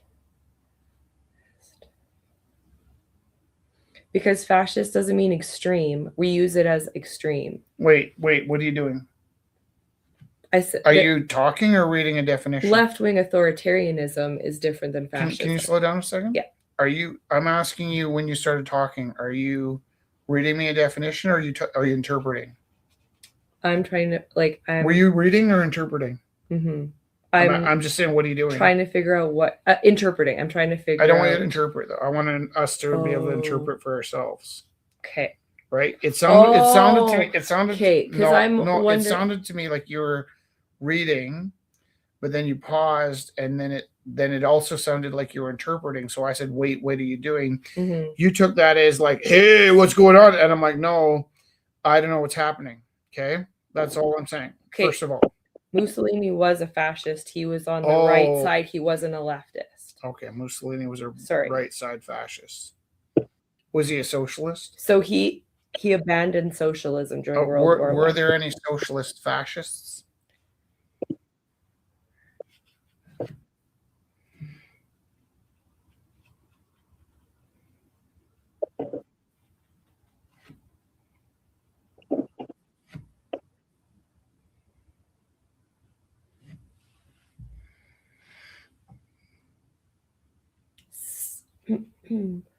Okay, so yeah, Mussolini is the example that's coming up as a former leader of the Italian socialist group, but like you said, Adolf Hitler, they were also a socialist group. So words should matter, but then they don't matter because they use words to manipulate people too. Because what am I trying to do? Change your words or understand the words? Yeah. Why are you getting mad at me? Sorry, I'm like understanding stuff too. Sorry. I just get angrier than you.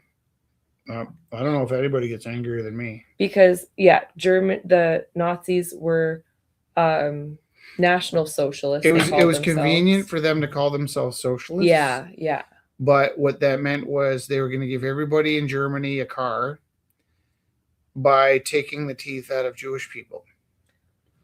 Right? And so the idea of socialism is everybody was going to get support, but you had to be a blonde-haired German to get the support, if I understand correctly. And I'm not at all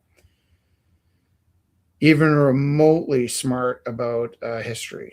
So, but I do think that the fascism word gets thrown around on both sides of the.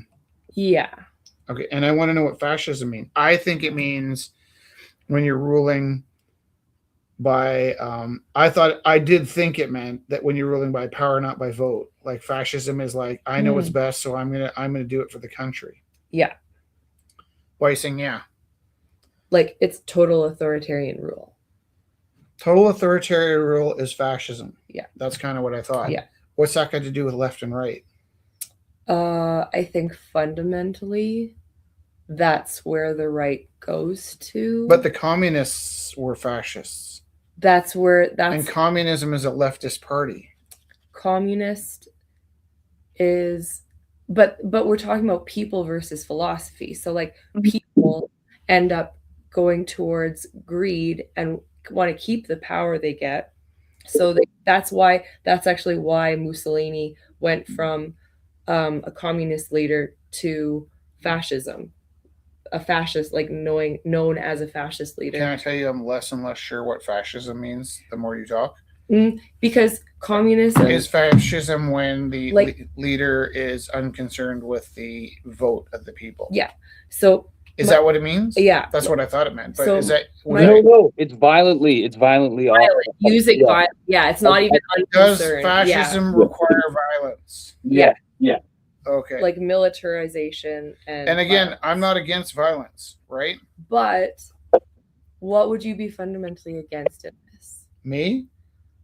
This is interesting. Yeah, this is what am I fundamentally against? I'm trying to, because you're right, because you aren't against violence. Okay, can I tell you something? Yeah. This is what makes me dangerous. You ready? Yeah. I don't think I'm fundamentally attached to anything. Right, yeah. I think I'm handling situations going, in this case, I think it's right and proper we chop this guy's head off. Mm-hmm. But in a different case, under a different situation, I might be like, well, this guy deserves some stability. So I don't think I have fundamental beliefs in the sense that my beliefs are set and I'm following set laws that are there. I have fundamental tactics to survive teaching, right? Yeah, of course. Like I realized recently I thought I couldn't lie, but it's not that I can't lie, it's that I don't lie because I need the people I work with to believe what I'm saying. So lying does not behoove me in any way because it weakens the trust that I need to survive with my coworkers, right? Yeah. Fundamental beliefs. I think all of my beliefs are flexible and not fundamental. I can't think of one thing that I believe completely as a law. What's a fundamental belief? I don't fundamentally believe all people are good. Okay.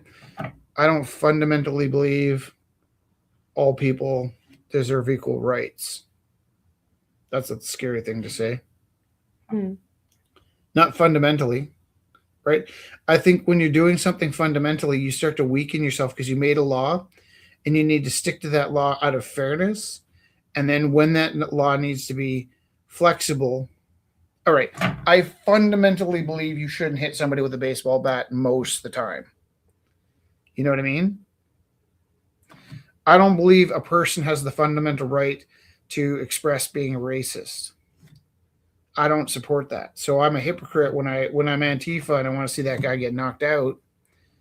Or like if I'd love to see Bad Bunny beat the crap out of Kid Rock.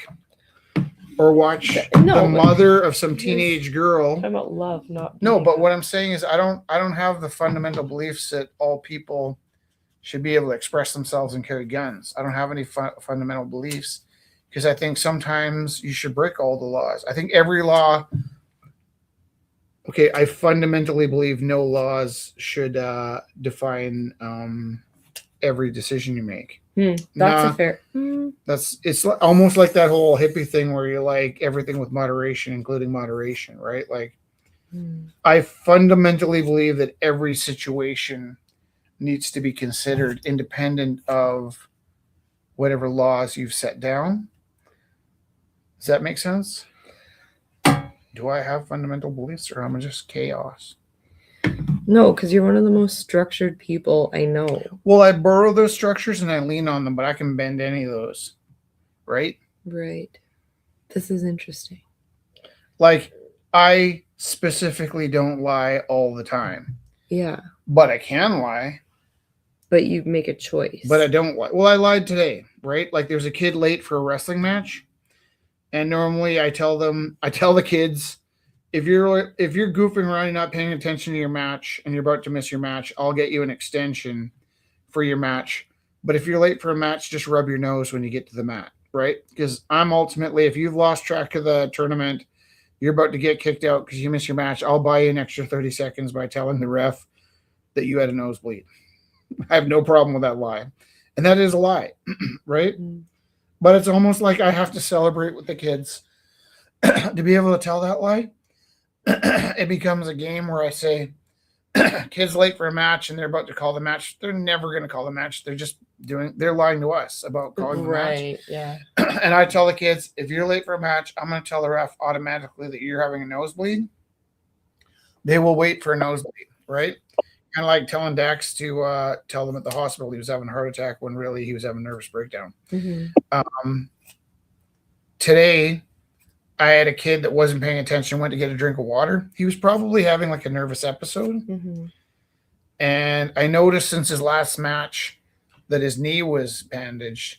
So when he was late for the match, the ref was about to call the match. And I said, oh, he's just getting his knee bandaged. And then the ref looked at me like, come on. And then he shows up with this brand new fresh bandage on his knee. And then I was like, oh, I guess he was getting his knee bandaged. Right. And then I tell the kids, well, I can't lie because I'm on the spectrum, but obviously I can do whatever I want. But what are some fundamental beliefs I have? Yeah, I would say, but not all the time to just about any belief. Because like if there's these there's exceptions to every rule, mm-hmm. right? No. Hey, Zach? Yeah. I'm fundamentally certain that Kid Rock sucks balls. Oh, yeah. That guy sucks. That guy sucks, but the NFL sucks too. Who? The NFL and all of that. Well, football sucks for sure, yeah. Yeah, and what other clowns that were up there with Kid Rock too? It's all stagecraft. It's all joke. So it's nauseating. Even it's like if you Kid Rock, you probably had a chance to know better. Right? I don't know if he did. He's like really not. I don't know, man. The entertainment industry is creepy, man. It's Holly weird. Holly weird. If they get you. Damon and Marky Mark had their chance to grow up as 90s idiots, and then in their lifetimes were able to go, maybe I won't do this stupid stuff anymore. Mm-hmm. And okay, I see. Right, like you're a product of your environment, but there was room for Kid Rock to grow up to see. Whereas the other musical stars on Kid Rock's show, they were being handed a once in a lifetime opportunity. Right? Kid Rock already had enough street clout that he could have just said, no, I don't need to be this kind of a boo-boo. But did what he did. And that's because he is who he is.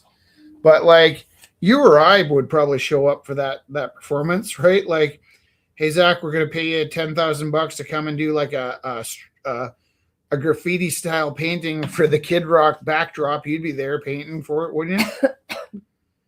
Work is work. Yeah, I don't know. Maybe I'd have to call you and confirm if I should go or not. Oh, I appreciate that. I once painted a Rob Gray sign on a wall across from the Planet Coffee Shop, and my friend Paul said, "You're going to not get through the day painting a PC support sign on this wall across from all of our punk rock friends who are going to be harshly judging you." And I just said, well, I'm getting paid $300 to write 12 letters on a wall. Of course I'm going to do it for the money, right? Like I've done some pretty unholy stuff for money, and writing Rob Gray's name on the wall was not one of them. Yeah. I wouldn't be asking for permission. I'd ask for you to join me. Yeah, for sure. And then we'd both. Can I tell you, I probably wouldn't join you for any amount of money on Kid Rock's mural. But I'd be there for Bad Bunny, and I don't even know who Bad Bunny is. I don't even know who that is either. But I would do it for the money and Bad Bunny.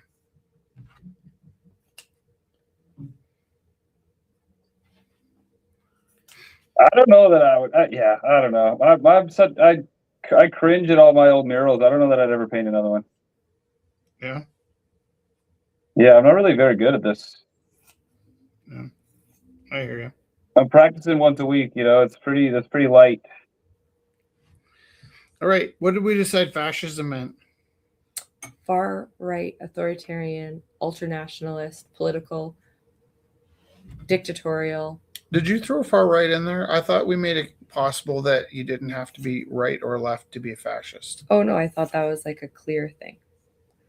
I'm going to look it up myself. Lost your street credibility, y'all. I think if you're calling a liberal a fascist, it's because the liberal's in disguise. If they're doing fascist things on the left, then I spell fascist. FASCIST.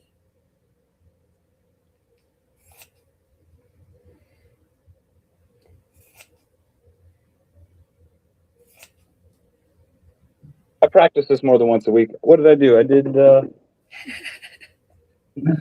a bit of Francis Bacon this week. I did a little bit of this action. Well, that's cute. This is on top of the. Can I tell you something? Yeah. This is the list I got. Fascism is authoritarian. Yeah.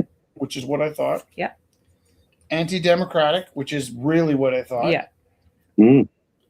Nationalist. Yeah. Which either side could be nationalist. In Alberta right now, you got liberals saying stick with Canada and conservatives saying let's separate. Stick with Canada isn't that nationalist. Nationalist flag that became like the trucker flag was a Canadian flag.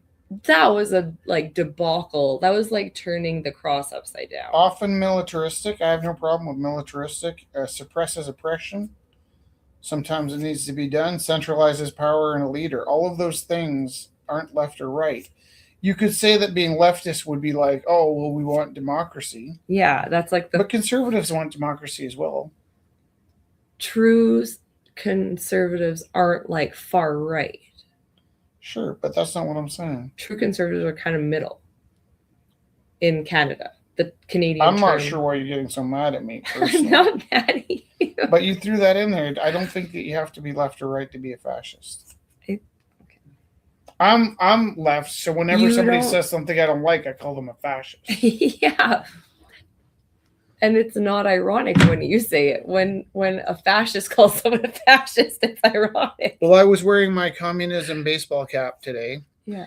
And I was having a flashback to my communism t-shirt. I used to have a t-shirt that I got from like American Apparel that said communist. Yeah. And I thought that was pretty funny. And I kind of wore it in the face of the capitalists that I didn't like. Yeah. But one time when I was getting Vietnamese food, the server stopped me and said, that shirt's offensive. And I was like, oh man, I'm so sorry. Why is it offensive? And I don't even know if I asked that. I was just like, okay, I'll have a number 40. And he was offended that I had a shirt that just said communist because he'd come from a communist country and he came to Canada to get away from communism. Yeah. And he had every right to express himself. And I wasn't offended, but I was like, oh, I just thought this was funny. I didn't say anything. I just tucked and ate my soup.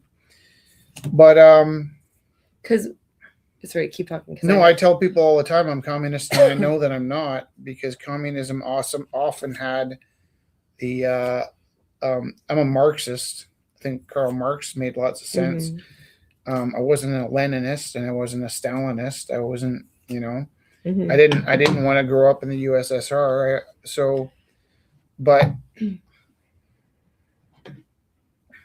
I think, well, can there not be communist fascists? No, but communism, my grandma grew up with communism and she hates the communists, but that's again different because those people weren't making sure everyone had the same amount. They weren't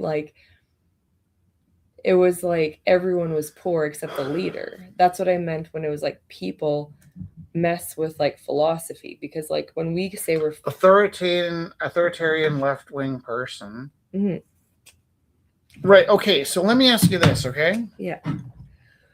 The people that I don't normally support, and I quite liked Greta Thunberg, not for her politics, but for her autism. Like I liked that this kid was speaking Bold. Yeah. and unafraid. Yeah.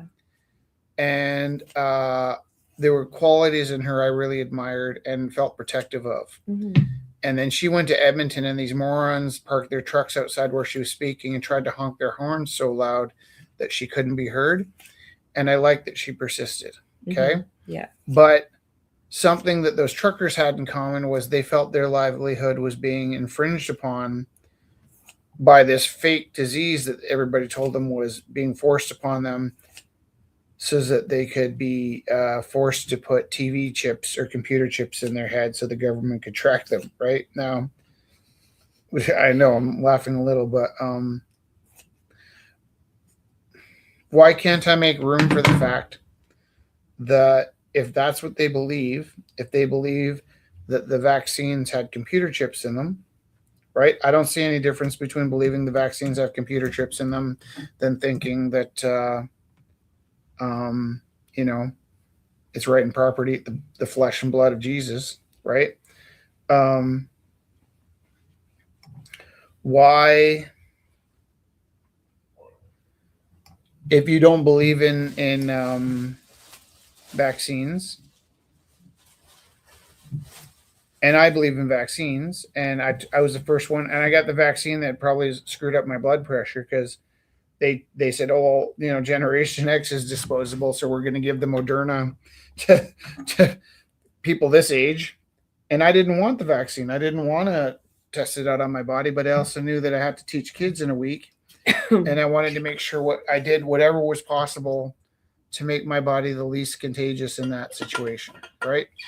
So it made sense to me to get the vaccine. I wasn't crazy about it, and in the end, I got 5 or 6 more vaccines, and I tended to get a safer vaccine than the one I started with. But if there was people that wholeheartedly believed, that fundamentally believed that that vaccine was meant so that you could put like computer chips in their head, it is a stretch to force them to take that vaccine, right? And so, like, you know, our fascist government saying you can't have a job unless you take the vaccine. Now, I don't want to be misheard here because I'm trying to empathize with the other, because I thought the right and proper thing to do was to take the vaccine, right? But I don't understand why I would get to say the person next to me has to take the vaccine, even if it's the safest thing to do. I don't believe I don't think that's the truth. I don't think it's the truth that I should have the right to tell another person what to do with their body. In so many different situations, I believe in other people's body autonomy. So that when I'm teaching at school and a kid says, "Can I go to the bathroom?" I say, "Will you please tell me that you'll be back in 2 minutes and go on your own accord?" Because I don't feel like I should have say. I shouldn't have domain over whether they can go to the bathroom or not, right? I might say, "Now is not a good time to leave class. Can you wait a minute? And if you can, please do." But I'm not talking to kids about where if they're not going to the washroom, they tell me, "I'm going to my locker. I'll be back in 2 minutes," right? Mm-hmm. And I might say, "Can you wait a few minutes before you go?" If they have to go to the bathroom, I'm insistent that the conversation is, "I'll be back in 2 minutes," or "I'll be back in 4 minutes." If they're going to their lockers, they might say, "I'd like to go to my locker. I'll be back in 2 minutes." So it's assumed they're going to the washroom if they don't tell me where they're going. But it's also really important to me that I don't have domain on whether they go to the bathroom or not. I don't want to be in that position. Yeah. That's a fundamental belief I have, that it's their bodies. And actually, yeah, Rich, that like the idea of body autonomy brings up like a really huge hypocritical talk about, you know, women's rights to their bodies. And like then, that they want to say, I should have body autonomy over my vaccine. And then they tell women they have to bring a baby to term. It's very hypocritical. Right. Like that. I was going to say no arguments. I was going to say it's equally hypocritical that I would never have an opinion on that because I can't carry a baby. Yeah, but like but you're I just might saying think generally we'd all be humans- safer if that guy took his vaccine, right? So right. so I had to say to myself, if I believe in a body autonomy, I believe in body autonomy all the time, and maybe we shouldn't be forcing people to take vaccines. Mhm. Maybe the people that were so upset about the vaccines also wanted to have domain over other people's body autonomies, Right. and they were losing that battle. So they thought, well, if I can't tell If I you yell this. that you can't have body autonomy, how dare you tell me that you can have? You know what I mean? Like Mhm. the irony to them would have been equally jarring. Yeah. Because they're like, they've been trying to get autonomy over women's bodies for years, Yeah. trying and failing, and then Yeah. what they ended up getting was somebody else's opinion on what was good for their body imposed on them, or else they couldn't perform their Listen jobs. to the big, no, that's science. What? Science. That also enters the conversation. No, this is why, because you and I know we're correct, because we've chosen to believe in science, and that's easy. What's hard is allowing the possibility that we might not be correct. It's really difficult to say, I believe in science and I might be wrong, rather than science says I'm right about everything, right? That's what I'm talking about, is taking that acceptance, that radical acceptance, and making room for people that don't believe what you believe. Science definitely doesn't say automatic acceptance of science. Science would say be curious and always ask questions. So you're totally right. Right. Science You're doesn't totally say right. that it knew the vaccine was the right thing to do. Totally. Science said, as far as we know, this might be a good thing to do. And to the best of our ability, this is the best we can do. But that's and I'm not putting science down. What I'm saying is, I know that for sure. It's easy for me to get locked in and think that my way of thinking is the correct way of thinking. The more sure I am, because I have science backing what I think, is just another layer of convenience. Like, why is the Big Bang any weirder than Exodus, or not Exodus, Genesis, creation, or like a big row of turtles? Like, it's my vanity that thinks. Well, yes, and I clearly don't even know much about science or social studies. But like Scott said it too, exactly what you're saying is like, there's very few objective truths. Like when you're saying like, are there any absolutes? No, because human constructs create subjective truths, and everything's always changing. Individual truths are seen through your own personal, like everything is. Well, and we don't even know if we're objectively looking at what we're looking at. I'm not going to go down the rabbit hole. Like you said, we're like 8-bit things with words. Like so there's no like right or wrong. Like we have values. We're stuck to 3 dimensions. We have exactly, and we have values that value like humans and love and kindness. Like those are our like values. But like you said, you also like to protect things. Like there's different things that could infiltrate those values. I'm always trying to empathize with the people that don't see the way I do.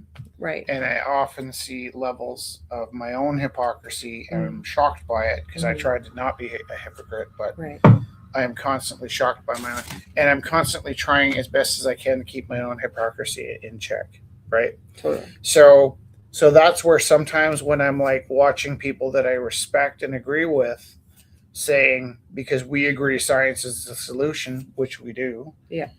Then we know what's best for somebody else's body. And it's like, well, that's fair.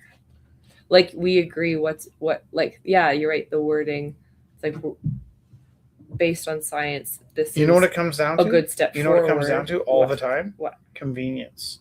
Comfort. If it's convenient for me to believe in science, and sometimes I don't. There's lots of science I'm like, that's crap. like how the universe is 280 billion light years from here to the edge, but at the speed of light, the light from the Big Bang hasn't gotten here yet, which means I got here before the speed of light did, which means the particles that became me billions of years ago that used to be suns were already out this far before the light from the Big Bang could get here. How do you explain that? Planck time. We're repeating patterns. Yeah, can I tell you something? I just said that to be an asshole. No, but can I tell you something? Yeah. Planck time is a word you applied to what if this didn't work? Right. What if we had a thing that didn't work and it needed magic to make it work? And instead of calling it magic, we called it after the guy at Planck that discovered that it doesn't work, right? Good Like old plank. Planck time is like a way to describe this shit doesn't work the way we Physics thought it is did. not. Yeah, exactly. Yeah. But what if there's a Planck or dark matter? What if there's a hibiscus? What if it's motorboats like all the this way thing. down? Yeah. Also, this woman's third arm is awesome. Yeah. I love that. I like that cat. It's a good mustache.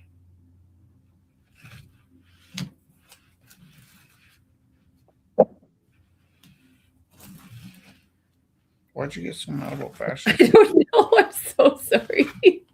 I'm shook. I'm really sorry. Not that we weren't agreeing, because it's fine if we don't agree. No, but we were even agreeing. You got like, what's going on? I'm really sorry. Just some question. I apologize No apology necessary. for my outrage. Whatever. My outrage wasn't even towards you. I don't like. No, but why'd you get so mad? Careful those scissors. Because I think, okay, this is actually what I'm trying to like let go of in me, is because I do believe there are like words and things and structures, and you're a lot more like fluid, where you're like, no, like, because it could mean this, and things move to this, and this moves from here to here. And like, I don't fundamentally believe in any words or structures. That's what I mean. Yeah, you like and that's where a lot of actually are like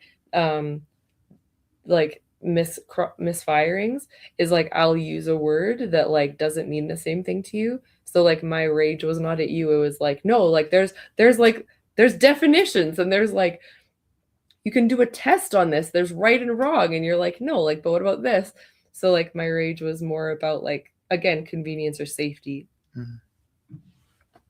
It's good to know that, because I don't want that. I want to be more open too.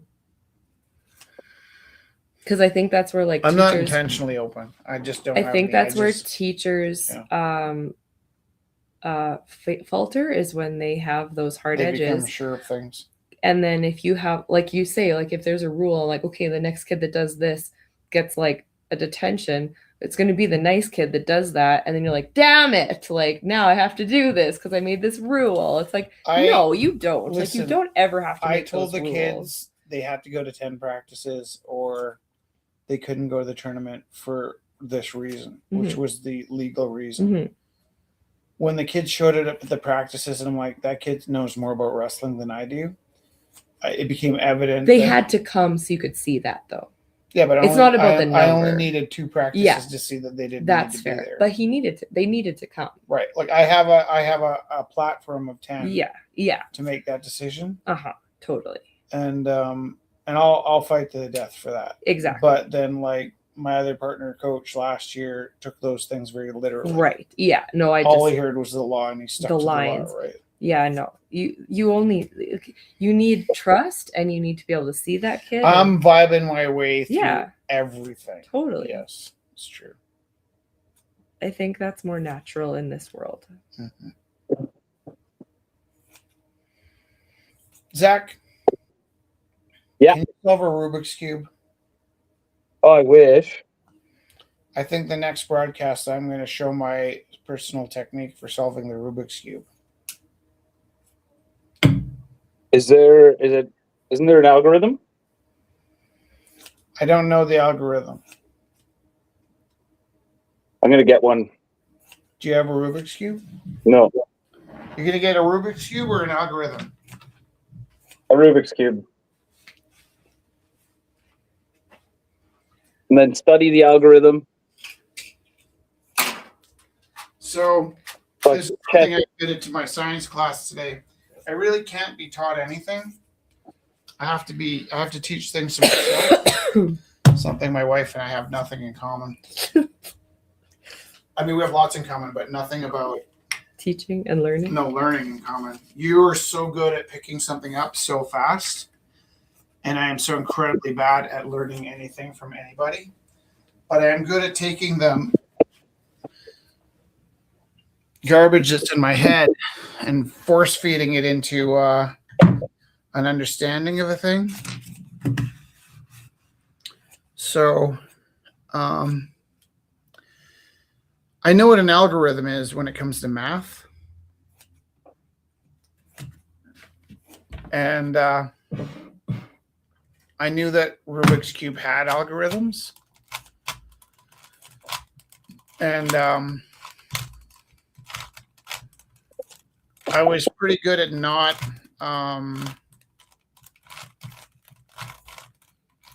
there's probably like Rubik's Cube people are saying he's not even messing it up well, but like I don't know what I'm doing with this, so it doesn't matter whether I mess it up well or not. I think this is messed up. Can we agree on that? Yep. Yep. Okay. So when I was trying to understand how an algorithm works on the Rubik's Cube, I also wanted to protect myself from learning an algorithm. So it became very specifically difficult for me that I wanted to know how to solve a Rubik's Cube for myself, but I wanted to know what an algorithm was, but not in a way that I would learn an algorithm, because that would spoil my opportunity to teach myself how to do this. So I was kind of like interviewing the kids that I taught that knew how to do this and getting them to say to me, like, okay, so how would you describe what the algorithm means to you? Do you ever play video games? Lightly. Okay. So if there was a pattern that you would press on your video game to get a double backflip, if you kick X, X, Y, Z, and then it does what you want it to do. Yeah. That's kind of how the algorithms on the Rubik's Cube work. That so this is what I can do. I can do a side, and I can also make sure that these are all the same. And I don't think that's an algorithm, right? Algorithm's like a pattern that's going to get a learned result. And I don't know any patterns. And okay, so I've got this side here. I've got these on par. And this isn't really what it should be, but I'm going to go with this. Like, there's nothing really for me to do here. Nothing special. So now that I've got this, I'm going to forget about this side and try and do a different side. So this is how I do the Rubik's Cube, is I just kind of like, I solve a side in a way that makes sense to me. And then I forget about that side and I try and do it again in a way that makes sense to me. And I guess my theory is I will eventually run out of mistakes. And I can do it in about half an hour if I don't think, but as soon as I start thinking, I can't get anything done. I'm kind of getting like some of this sort of looks like these are where they should be. And this looks okay. This is all wrong. But this, I got kind of a half. So now I'm going to like take this side and go, well, I don't care about this side. I'm going to try and fix this side, which isn't too far off. And I do kind of get in a loop where I fix one side and then I go back and fix the other side. And then I'm back to the first. I have a choice here because these could go together, but these don't. So then I put this here. And now I got that. Ooh, wait, look at that. That makes sense. I don't care about the middle one, because one time when I was playing with the Rubik's Cube, I accidentally moved the middle one and it only took about 6 moves. So at one point I decided it was only going to take me 6 moves to put it back. If I put this there, it's almost like I'm just super lucky when it comes to this Rubik's Cube.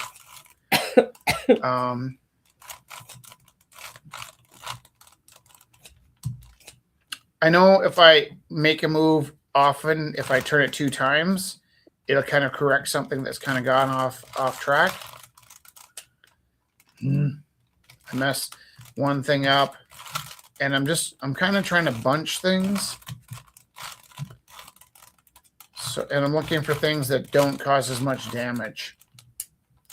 Really, Rubik's Cube is a little like my teaching career. I'm looking to group things in a way that causes minimal damage. Do you have the Russian stopwatch on? What? Oh, You have the stopwatch. That would impede me from solving the Rubik's Cube. There's 0 chance that I'd be able to solve it if I was being timed. It's like part of the system is my brain. My brain will solve it for me, but not if I am showing off. Yeah, too involved. Yeah. I'm kind of counting on this not being solved, to tell you the truth. But I also have nothing better to do tonight, so I think I just whatever I had a second ago, I kind of lost focus and let go of. So now I got to start from scratch. Thanks, Zach. Thanks. Oh, I ruined it. Oh. No, it's okay. No, well, on the bright side, I'm absolutely positive that I don't know how to do this, so you can't mess it up for me too much. But trying to get these to make sense.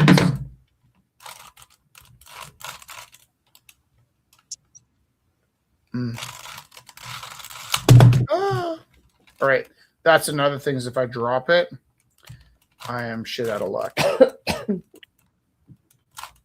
Sometimes I kind of have a feeling what's on the other side of it. Like I'll just spin a thing thinking there'll be, but it's not true. I don't actually know what's on the other side of it. It's just like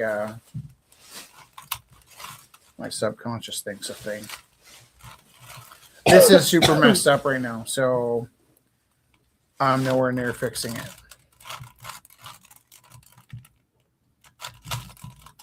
And then the kids that do know how to solve the Rubik's Cube when I'm doing this get kind of like angry with me, like, what are you doing? I'm like, I don't know. I told you that. But I like the line, like the one kid's like, no, I can tell you're not using an algorithm because you would have done this over here. Because nobody would do what you're doing. Yeah. He's like, it's not just wrong. It's like painful to watch you do it. See, I think I'm in a loop right now where I'm fixing one thing and then going to the other side and just inherently putting the last thing back. And I can get stuck in a loop like this for a long time. Fix the red one, fix the blue one, fix the red one, fix the blue one. I'm doing it right now. I know how to break this loop. I'm going to forget about this and this because I'm just stuck going back and forth. I got to get...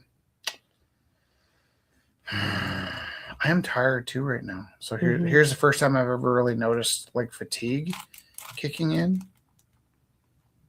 What time is it? 9:30. I'm going to go for 6 more minutes. Okay. That's what I'm going to do. I got to put an orange one and a white one. Where's my orange one? Oh, it's right there. So that doesn't work. So there's that. Oh, I just messed that up too. But anyways, the faith I have is that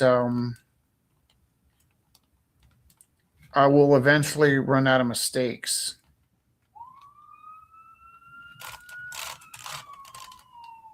I'm way too good at it to do this right now.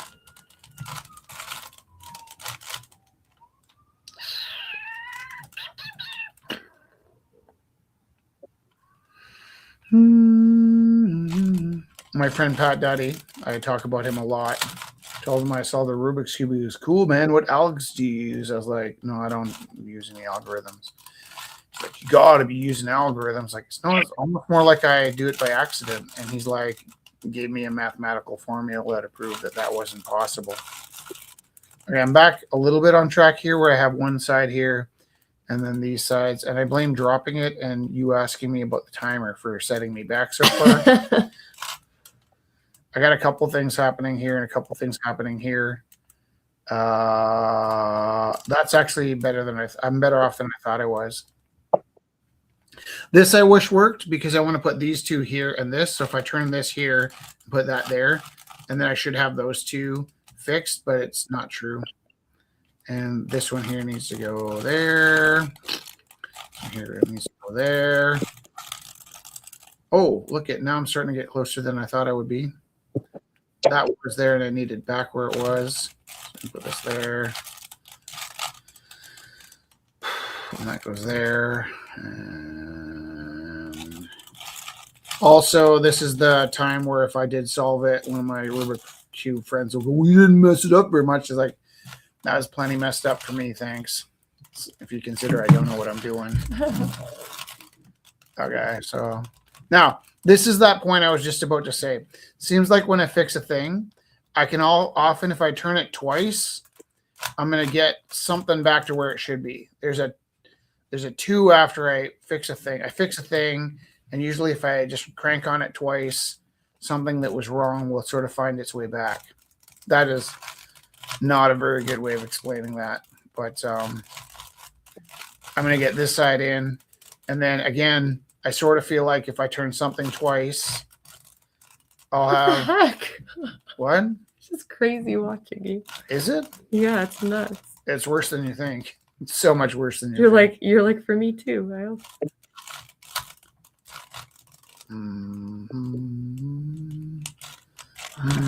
Are there so many songs about rainbows?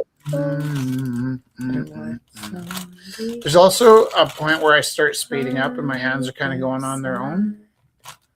Oh. And then the cube starts to look different to me. It starts to look like kind of this like space anomaly. And it looks kind of like there's a corner missing. And that kind of tells me I might be on the right track when I start kind of zoning out. And right, this is where I think if I turn something twice, it'll end up back where it was. I don't know what that's called. The twofer. A 2-4? But it's got something to do with keeping things in groups. Got these yellows. Yellow and orange. Yellow and orange is here. That yellow should be there. I have no idea how to get that there unless I go with this. Papa. I'm out of the corner I need here. It's like disappeared from my... Oh, that might be it. I need that there. That's crazy. It doesn't want to be there.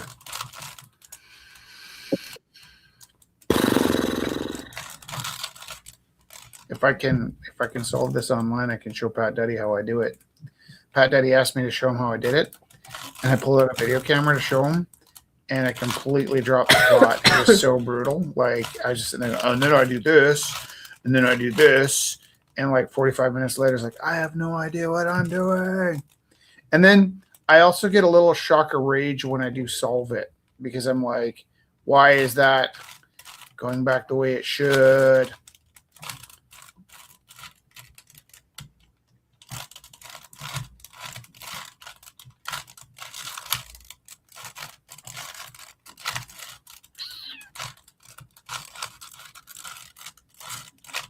Okay, so I have this, and I kind of think if I turn something twice, I'll get... No, that's not it. That's not it either. They did get one, though.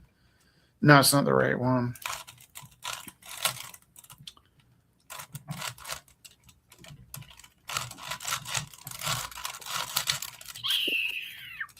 I go 1, 2. Bam, bam. No. Bam, bam. Whoops. Nope. Okay, that's gotta be... Okay, you crazy kids. I'll catch you on the flip side. Hey, Yeah. when was the last time you saw the Boondock Saints? Oh, it's been a minute. I think I'll watch that with Felix this weekend if I can talk him into the violence. Whoa. There was a firefight. It was nice seeing you. Thank you so much. Yeah. Actually, he wouldn't even like the Boondock Saints because he doesn't have the Catholic scar tissue to go with it. You know what I mean? Right. He would be so confused about why anything in that movie was He happening. wouldn't be like pumping out all the verses that they right. Wouldn't be feeling cool because of the Sunday school teachings that he knew. Yeah. Did you go to Sunday school, Jessica? Ha ha.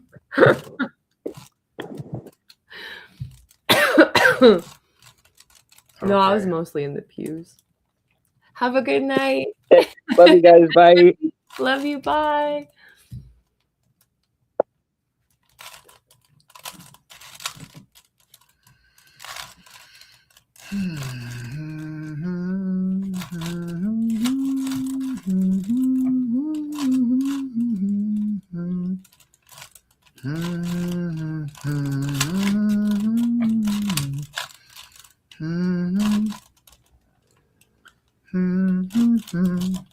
Matilda, you take me money and run Venezuela. Na na na na na na na na. Na na na na na na na. Matilda, you take me money and you run Venezuela. All right, this should work, and it never does. But if I put those two there and that there. Hey guys, it's 9:40. Good night, Kelly. Good night, Kelly. Have a good Yeah, I'm in resin still again. Nice. Are you tired tonight, Kelly? Alright. What? Good night. Are you tired? Long day. I've been helping a friend moving stuff around. He's downsizing, so I've been taking care of his fish and stuff. What kind of fish? They're called convict fish. It's a likely story. No, that's what they're named. I think there's something fishy about what you're telling me. So, doing that, he has a 160-gallon aquarium. Yeah? Yeah, it takes 10 people to pick it up. Empty. How big is it? 160-gallon. That's too much. Yeah. Too much. He's going to. He might go away in end of February, and so he's going to get rid of the fish. And then when he comes back, he's going to put koi fish in there. And I asked him if he would take care of a fish if I got one. What does that mean? Well, I just said, well, I'm going to get him a gift, technically. Oh, you're getting him a fish. Yeah. Not like you'd have a fish, but it was at his house. Yeah, well, I don't have an aquarium. But besides, the cats would probably eat it. So you'd actually be getting a fish, but it'd be at his house. Yeah. He'd take care of it. We're thinking of a flying koi fish. I would not put a flying fish in my house. That's the scariest thing I've ever heard. No, it's a breed of koi. So the kois can actually live outside. Yes. In the ponds. Not here. So when it's wintertime, it freezes and then they're still alive. They go into hibernation mode. Your neighbors would phone the cops. They'd be like, get that fish inside. Yeah. I started my 40-day challenge at the gym. Yeah. Yeah. Which gym do you go to? Trico. Where's that? My South Center Mall. So it's the 40-day challenge. You go 40 days in a row. Nice. And you get a t-shirt. Nice. How much? So tomorrow's day 4. Awesome. But I've been sore. That's good though. Good sore. Yeah. Okay, Kelly. Good luck with your 40-day challenge. Good night, luck. We love you. Yeah. Love you, Yeah. Kelly. See you later. Yeah. Rich is going to be doing this all night. Usually it takes them only half an hour. No, I'll probably finish it right after the broadcast is off. Good night. Good night. On the bright side, I'm not trying to prove anything to anybody. I'm just quite literally saying you don't know what you're doing. Well, I think I made that clear. That's what I mean. Yeah, it's like. But like, it's not like I'm trying to. I had like an urge to stop doing what I was doing, and this was a good fill. Okay, so that's. Also, I thought if there's anybody watching, they might tell me what algorithms I'm using. Other than a wing and a prayer.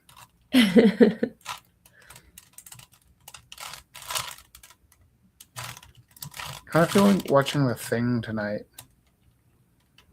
Yeah, it's kind of like Friday, hey? Mm-hmm.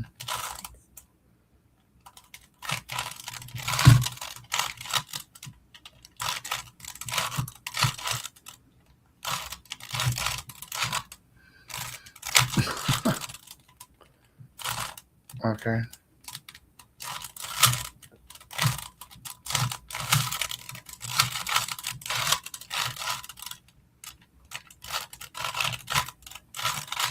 Mm-hmm.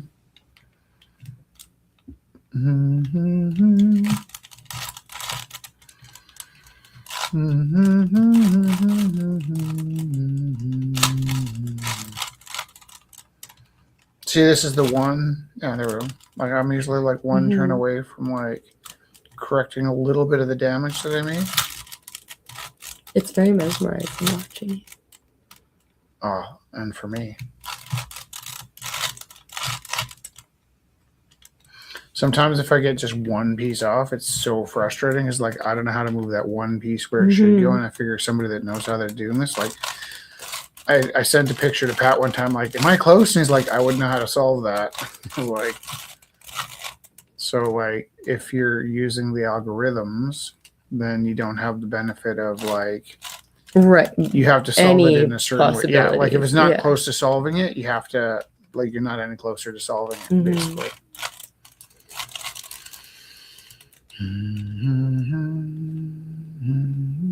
What's that name of there?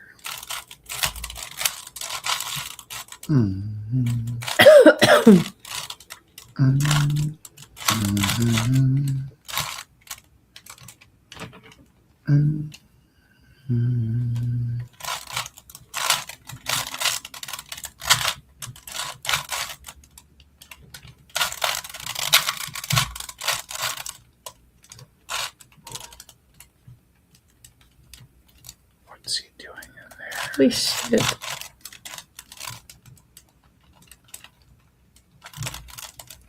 This does feel like I'm getting closer to solving it, Yeah, it's crazy. but I still don't know what I'm doing. What?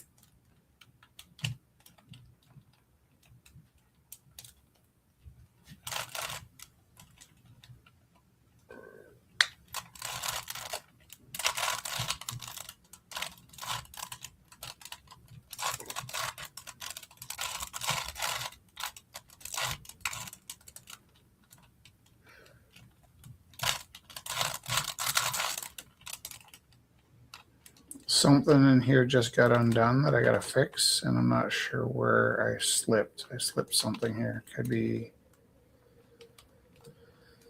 that. No. I slipped something. A lot closer than I turned one when I meant to turn two.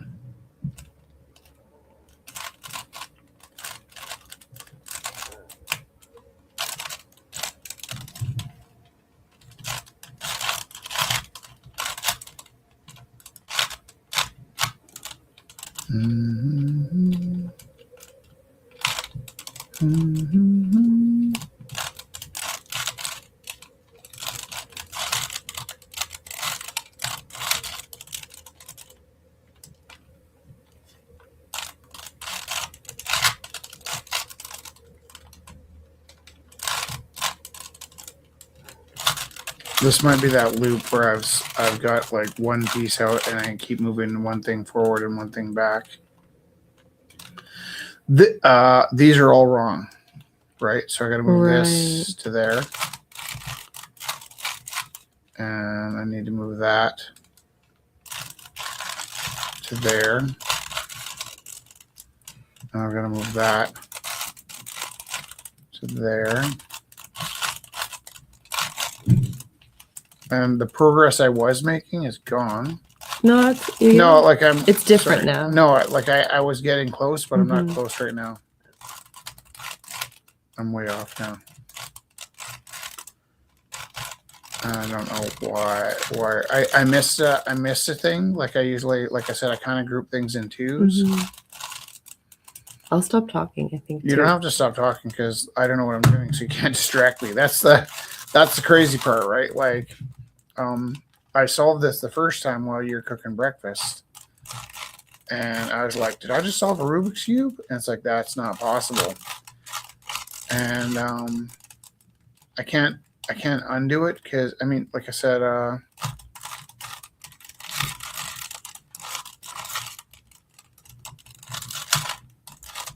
you can't distract me because I'm not thinking.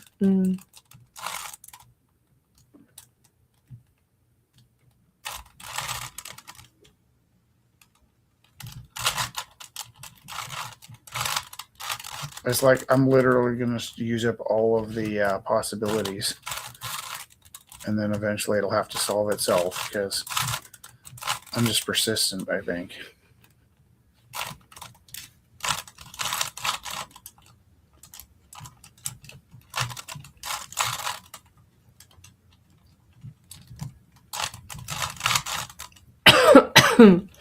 I'm in another loop where I'm doing the same thing back and forth, I think.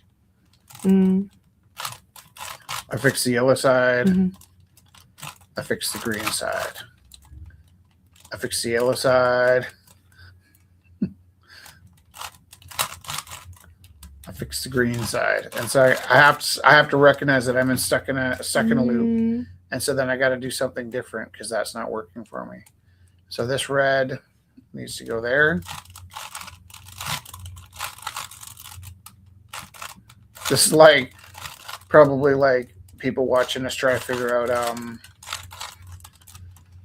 chemistry together. What chemistry? It's a weird night. Yeah. We covered chemistry, fascism, and Rubik's Cube. I don't think we covered fascism. No, I'm just kidding. I think fascism got joke. weird really fast. Maybe that's the point of fascism. I wonder if people that can solve Rubik's Cubes can solve like two problems at once. You know what I mean? Like they can go, oh, I'm going to do this, and then two pieces go back where they should. All right. Oh. Let me tell you what I kind of do here, okay? I think this is kind of right. And I know this is wrong. And I need to move this here, okay? And I think that looks more wrong than that does. So what I'm going to do is I couldn't move it there to get it in, but then I screw up what I have. But if I move it there to get it in, then I can get that where I need it to by causing less damage over here. So that's the only thing I kind of know is like that, like the law of causing less Hey, problems. I was going to say, that's consistent tonight. Yeah. Is that how I got onto Rubik's Cube? Is like my law Maybe. of limiting problems?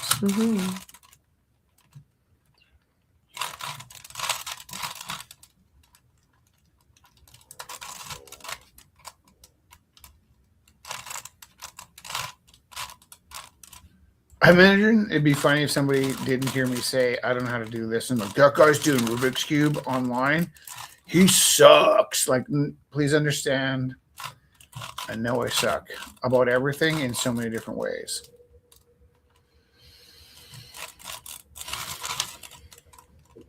I'm getting pissy. No, it's a vibe.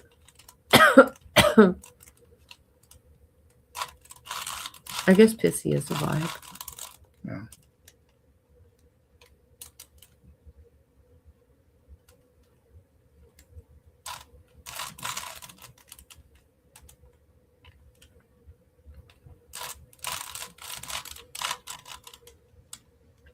I'm trying too hard to think.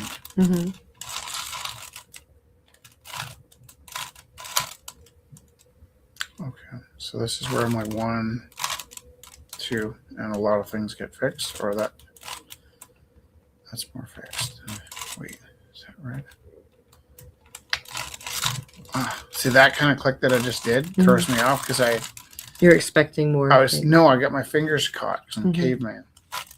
Like when it gets kind of stuck halfway, I kind of lose track of what I was doing. Right. Again, it was my fingers, not my brain. My fingers solving this problem. Okay. But like if my fingers are solving the problem for me, and oh, I see.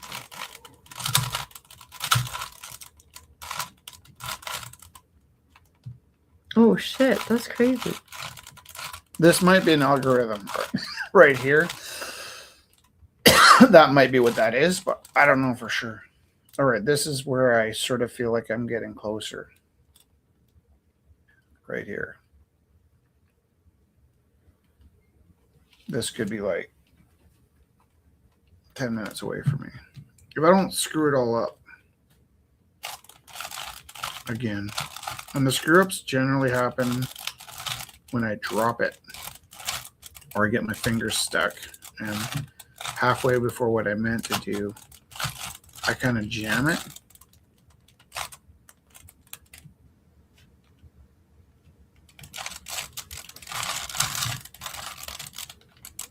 Great kid, don't get cocky.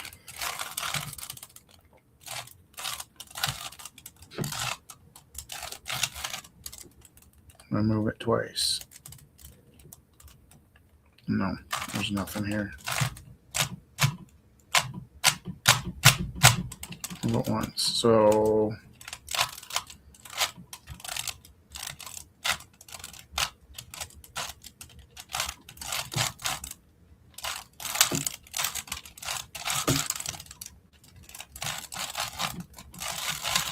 Mm-hmm.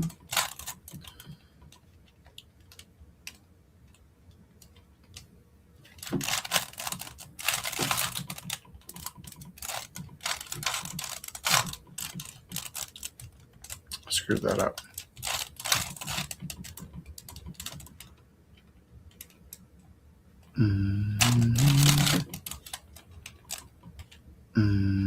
That has to be like that. And this is wrong. And that's also wrong. I think you're so smart. Oh, those two are wrong.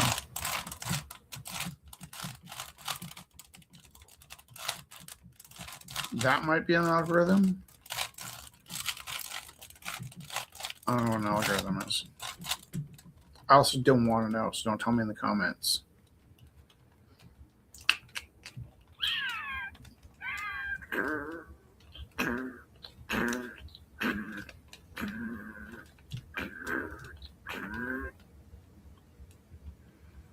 None of these are any better than the rest.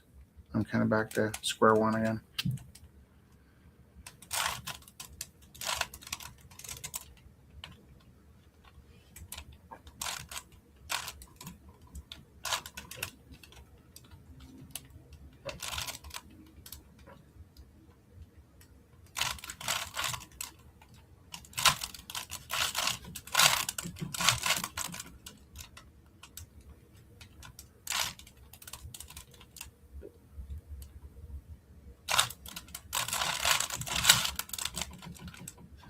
When I was young, I went to the video store and I rented a movie about this Icelandic kid who was like kind of just a troublemaker.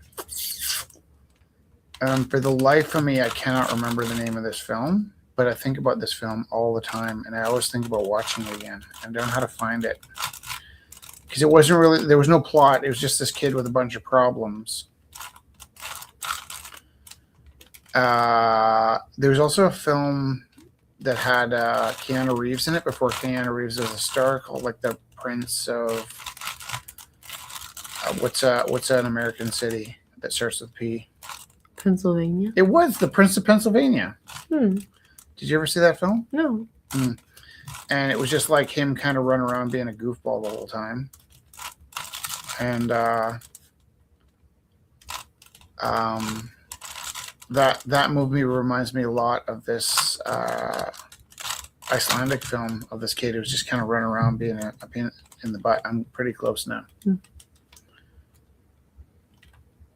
I don't mean to say like, oh, look, it's almost done, as much as like this is when I know I'm on the right track. And I don't know why I know that. I think I just screwed it up. I just screwed it up. That's okay.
Everything you do is stupid.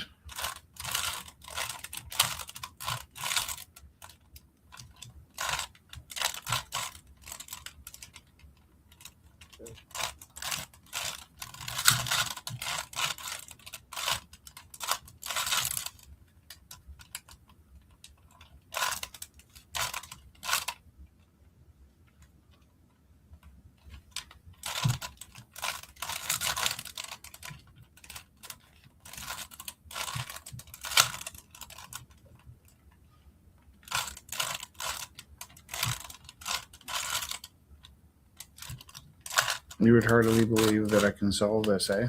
Mm-hmm. But I really have solved it.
I want to sing me a song tonight.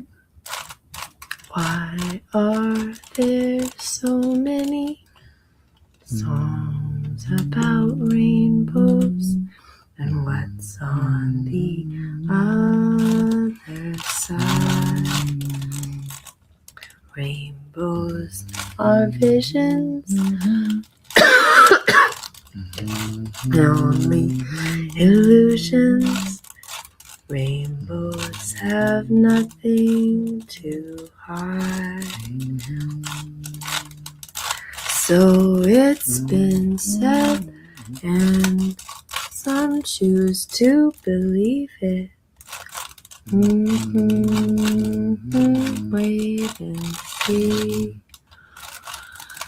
Someday we'll find it, the rainbow connection. The lovers, the dreamers, and me.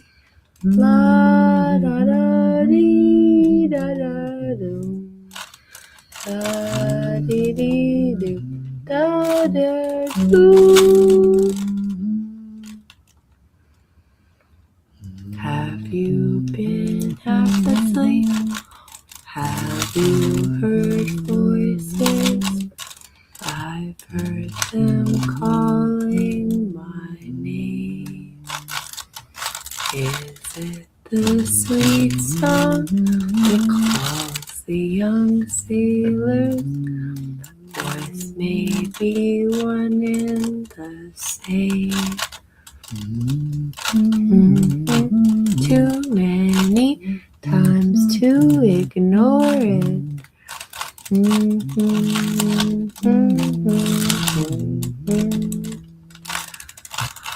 Someday we'll find it, the rainbow connection.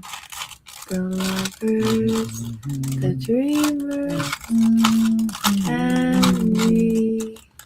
Da da da dee, da da do. Da da da da dee da do.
Might be in another loop again where I'm just fixing one side and going back to the other side and fixing one side and going back to the other side. I think I might be in a loop. It's hard for me to know because they start to look the same to me.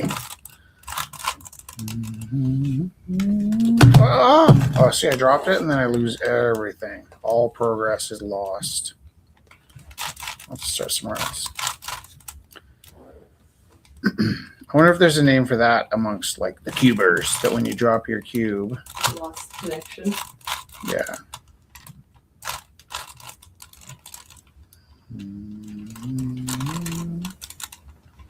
I got a bad connection. Yeah, I lost it completely when I dropped it.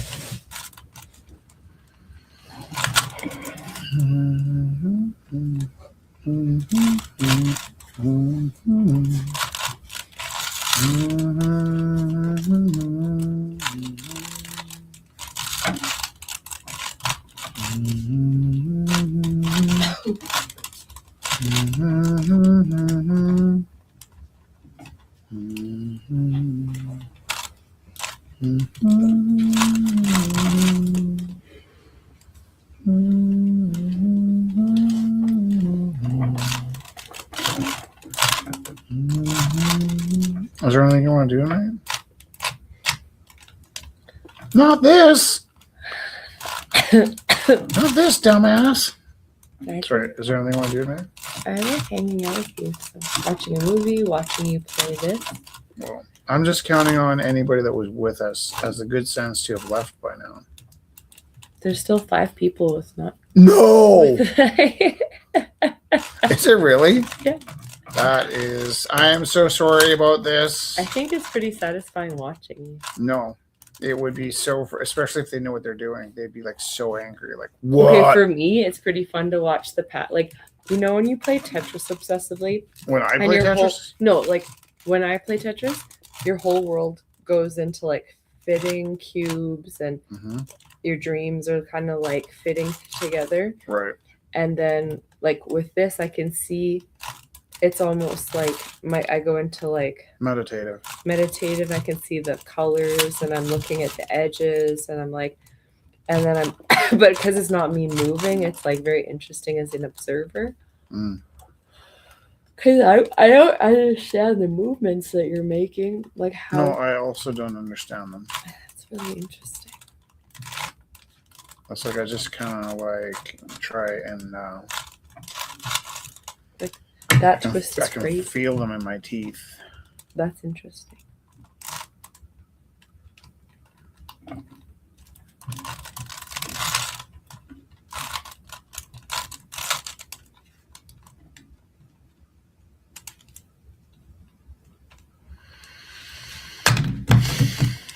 Don't drop that Rubik's Cube. Wait, we got 5 viewers, but like when I'm painting, there's like sometimes none. Come watch Rich fail at the Rubik's Cube.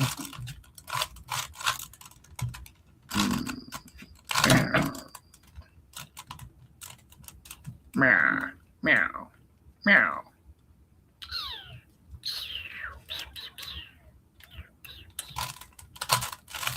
I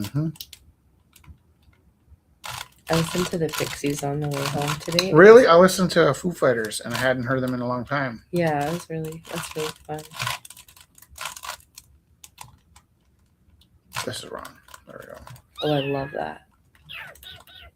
That looks like an egg. Doesn't it? A bloody egg. Get your bloody eggs off my plate.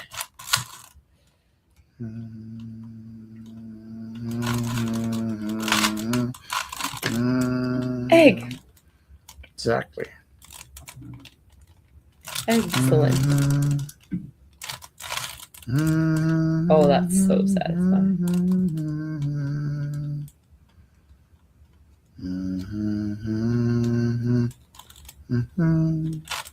Ooh,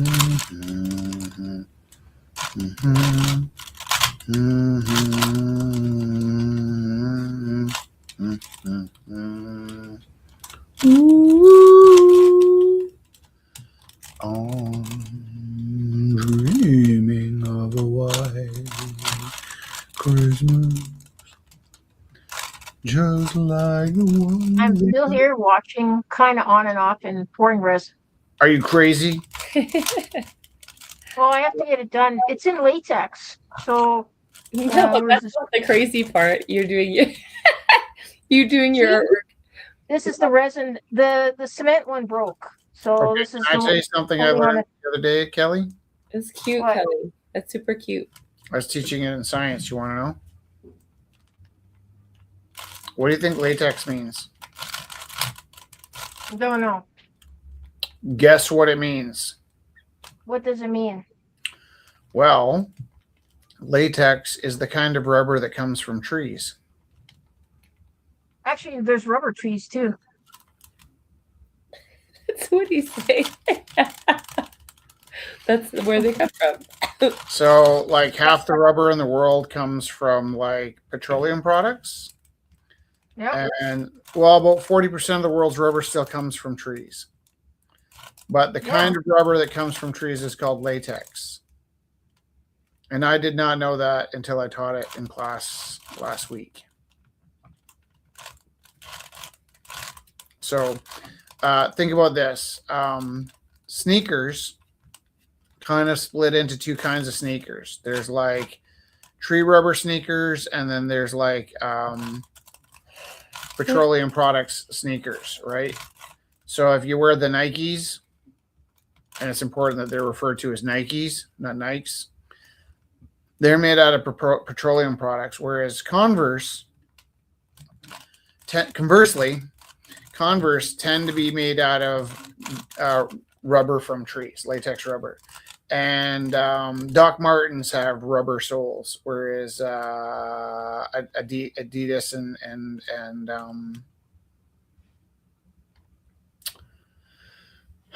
Adidas also has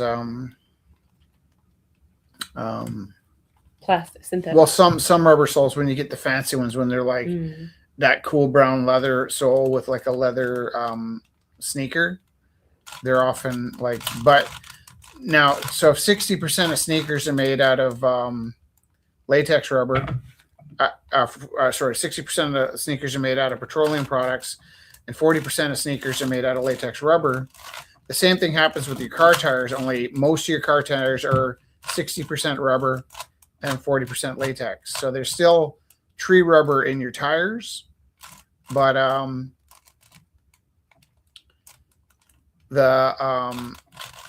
it's like 60-40 in every tire almost, and 60% of shoes are either rubber or latex, but the numbers stay about the same.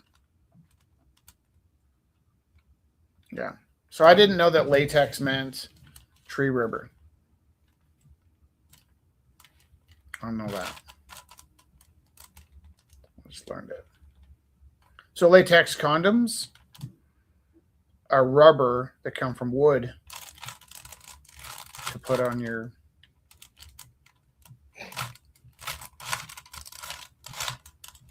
wood.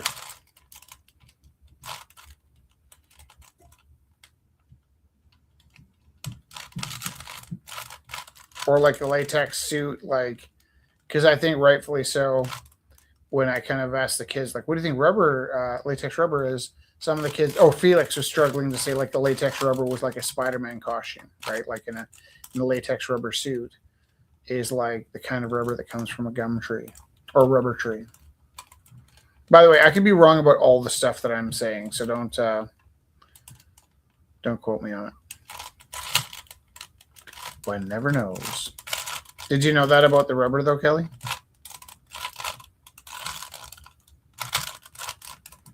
Nope.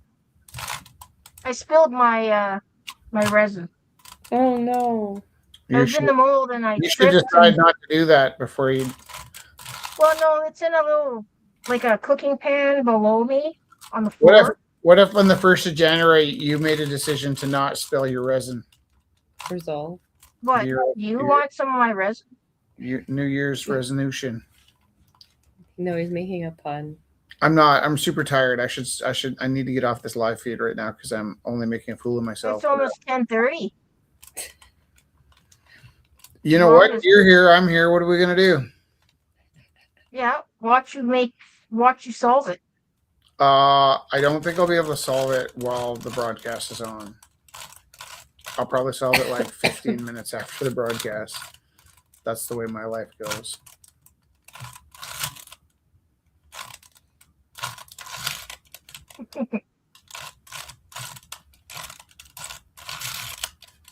What's your favorite kind of rubber, Kelly? Is all of your rubber that you work with, is it all latex? No, there's resin, there's ultracal, there's silicone, there's dragon skin, there's expanding foam, there. Did you not have a feeling that the resin comes from trees? Probably. No, actually, this stuff is made in Calgary by a company called Resonate. Very cool. Where does resin come from, Cassie? Resin? I know trees have resin. Some do, yeah. It doesn't necessarily. Actually, someone actually wrote for Resonate. They wrote the history of resin. I'll send it to you. What did it say? I didn't read it all. I just saw it. I don't want you to send it to me. I want you to read it and tell me what it says. Okay, well, I'll tell you later when I read it. Yeah. When you're done the Hunger Games. Yeah. I did read a book. What book did you read? Yeah? Yeah, I'll show you. I'm in a loop. I'm in a loop on this. Sure. I read this. Very cool. What was it? It's a graphic novel kind of thing. Mm-hmm. Very cool. Art. What led you to it? It's about Frankenstein, an Egyptian mummy, and a werewolf. Cool. I like the werewolves. But they're individual stories, and they actually come together, and they have a tournament. What's who wrote it? Michael Cam, I think is the name is. A sec. Written by George Michel and Chris Cam. Cool. I just finished It's called The Cover of Darkness. Nice. I just read the last iteration of my book, I think. It's signed by them too. I got the poster on downstairs hanging too. Yeah? I didn't think I would like it, but I was like, oh, it was confusing at first, and then you kind of get into it, and then you're like, oh. It has gypsies in it as well. Nice. Very cool. And there's also Dracula in it too. That sounds like a lot of fun. That sounds really cool. So they it's could have like called it the Monster Mash. It's Frankenstein, Dracula, a mummy. I got a question. What? When you say Frankenstein in this book, is it like Dr. Frankenstein? Or is it like... No, it's how someone made Frankenstein, but it was actually not a guy, it was a girl. Okay, and then what's the girl's name? Dr. Frankenstein. Does Dr. Frankenstein make the girl? No, Dr. Frankenstein was the girl who made Frankenstein. Dr. Frankenstein made a girl. The monster's name was Frankenstein. You know, people get so upset about that Frankenstein was the doctor, not the monster. But like, if he gave birth to the monster, maybe the monster's surname would still be Frankenstein. You know? Like, maybe it's not unreasonable. I'm on your side with this one. Yep.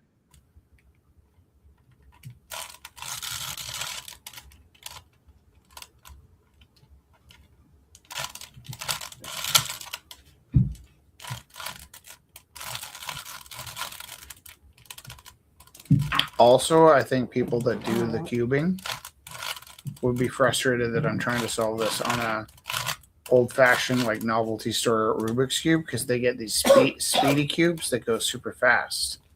And even I think just the noise of this beast would be jarring to them.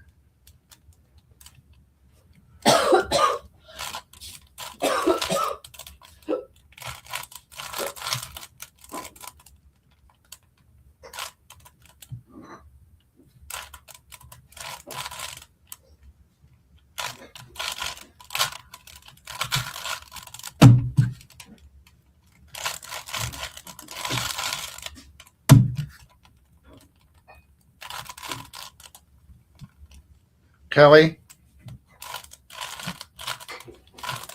did you watch the Super Bowl? No. Did you watch the halftime show? Nope. Who liked better, Bad Bunny or Kid I Rock? have no idea who those people are. I didn't even watch it. I didn't really care for it. Me and Steve don't watch that sort of stuff unless it's like nothing on. I'd rather watch the Olympics. What are you watching in the Olympics? I watched a bit of figure skating when I was on the treadmill yesterday. What do you like about figure skating? I just like it when they're doing the triple jumps and stuff backwards and stuff. I like watching that sort of stuff. The only thing I ever watched with figure skating in my entire life, you ready for this? Was they were training Olympic figure skating in the skating rink near my high school during the Olympics. And so we would be able to skip class, go across the street, and watch figure skating, Olympics figure skating, while they were training because nobody thought to stop us.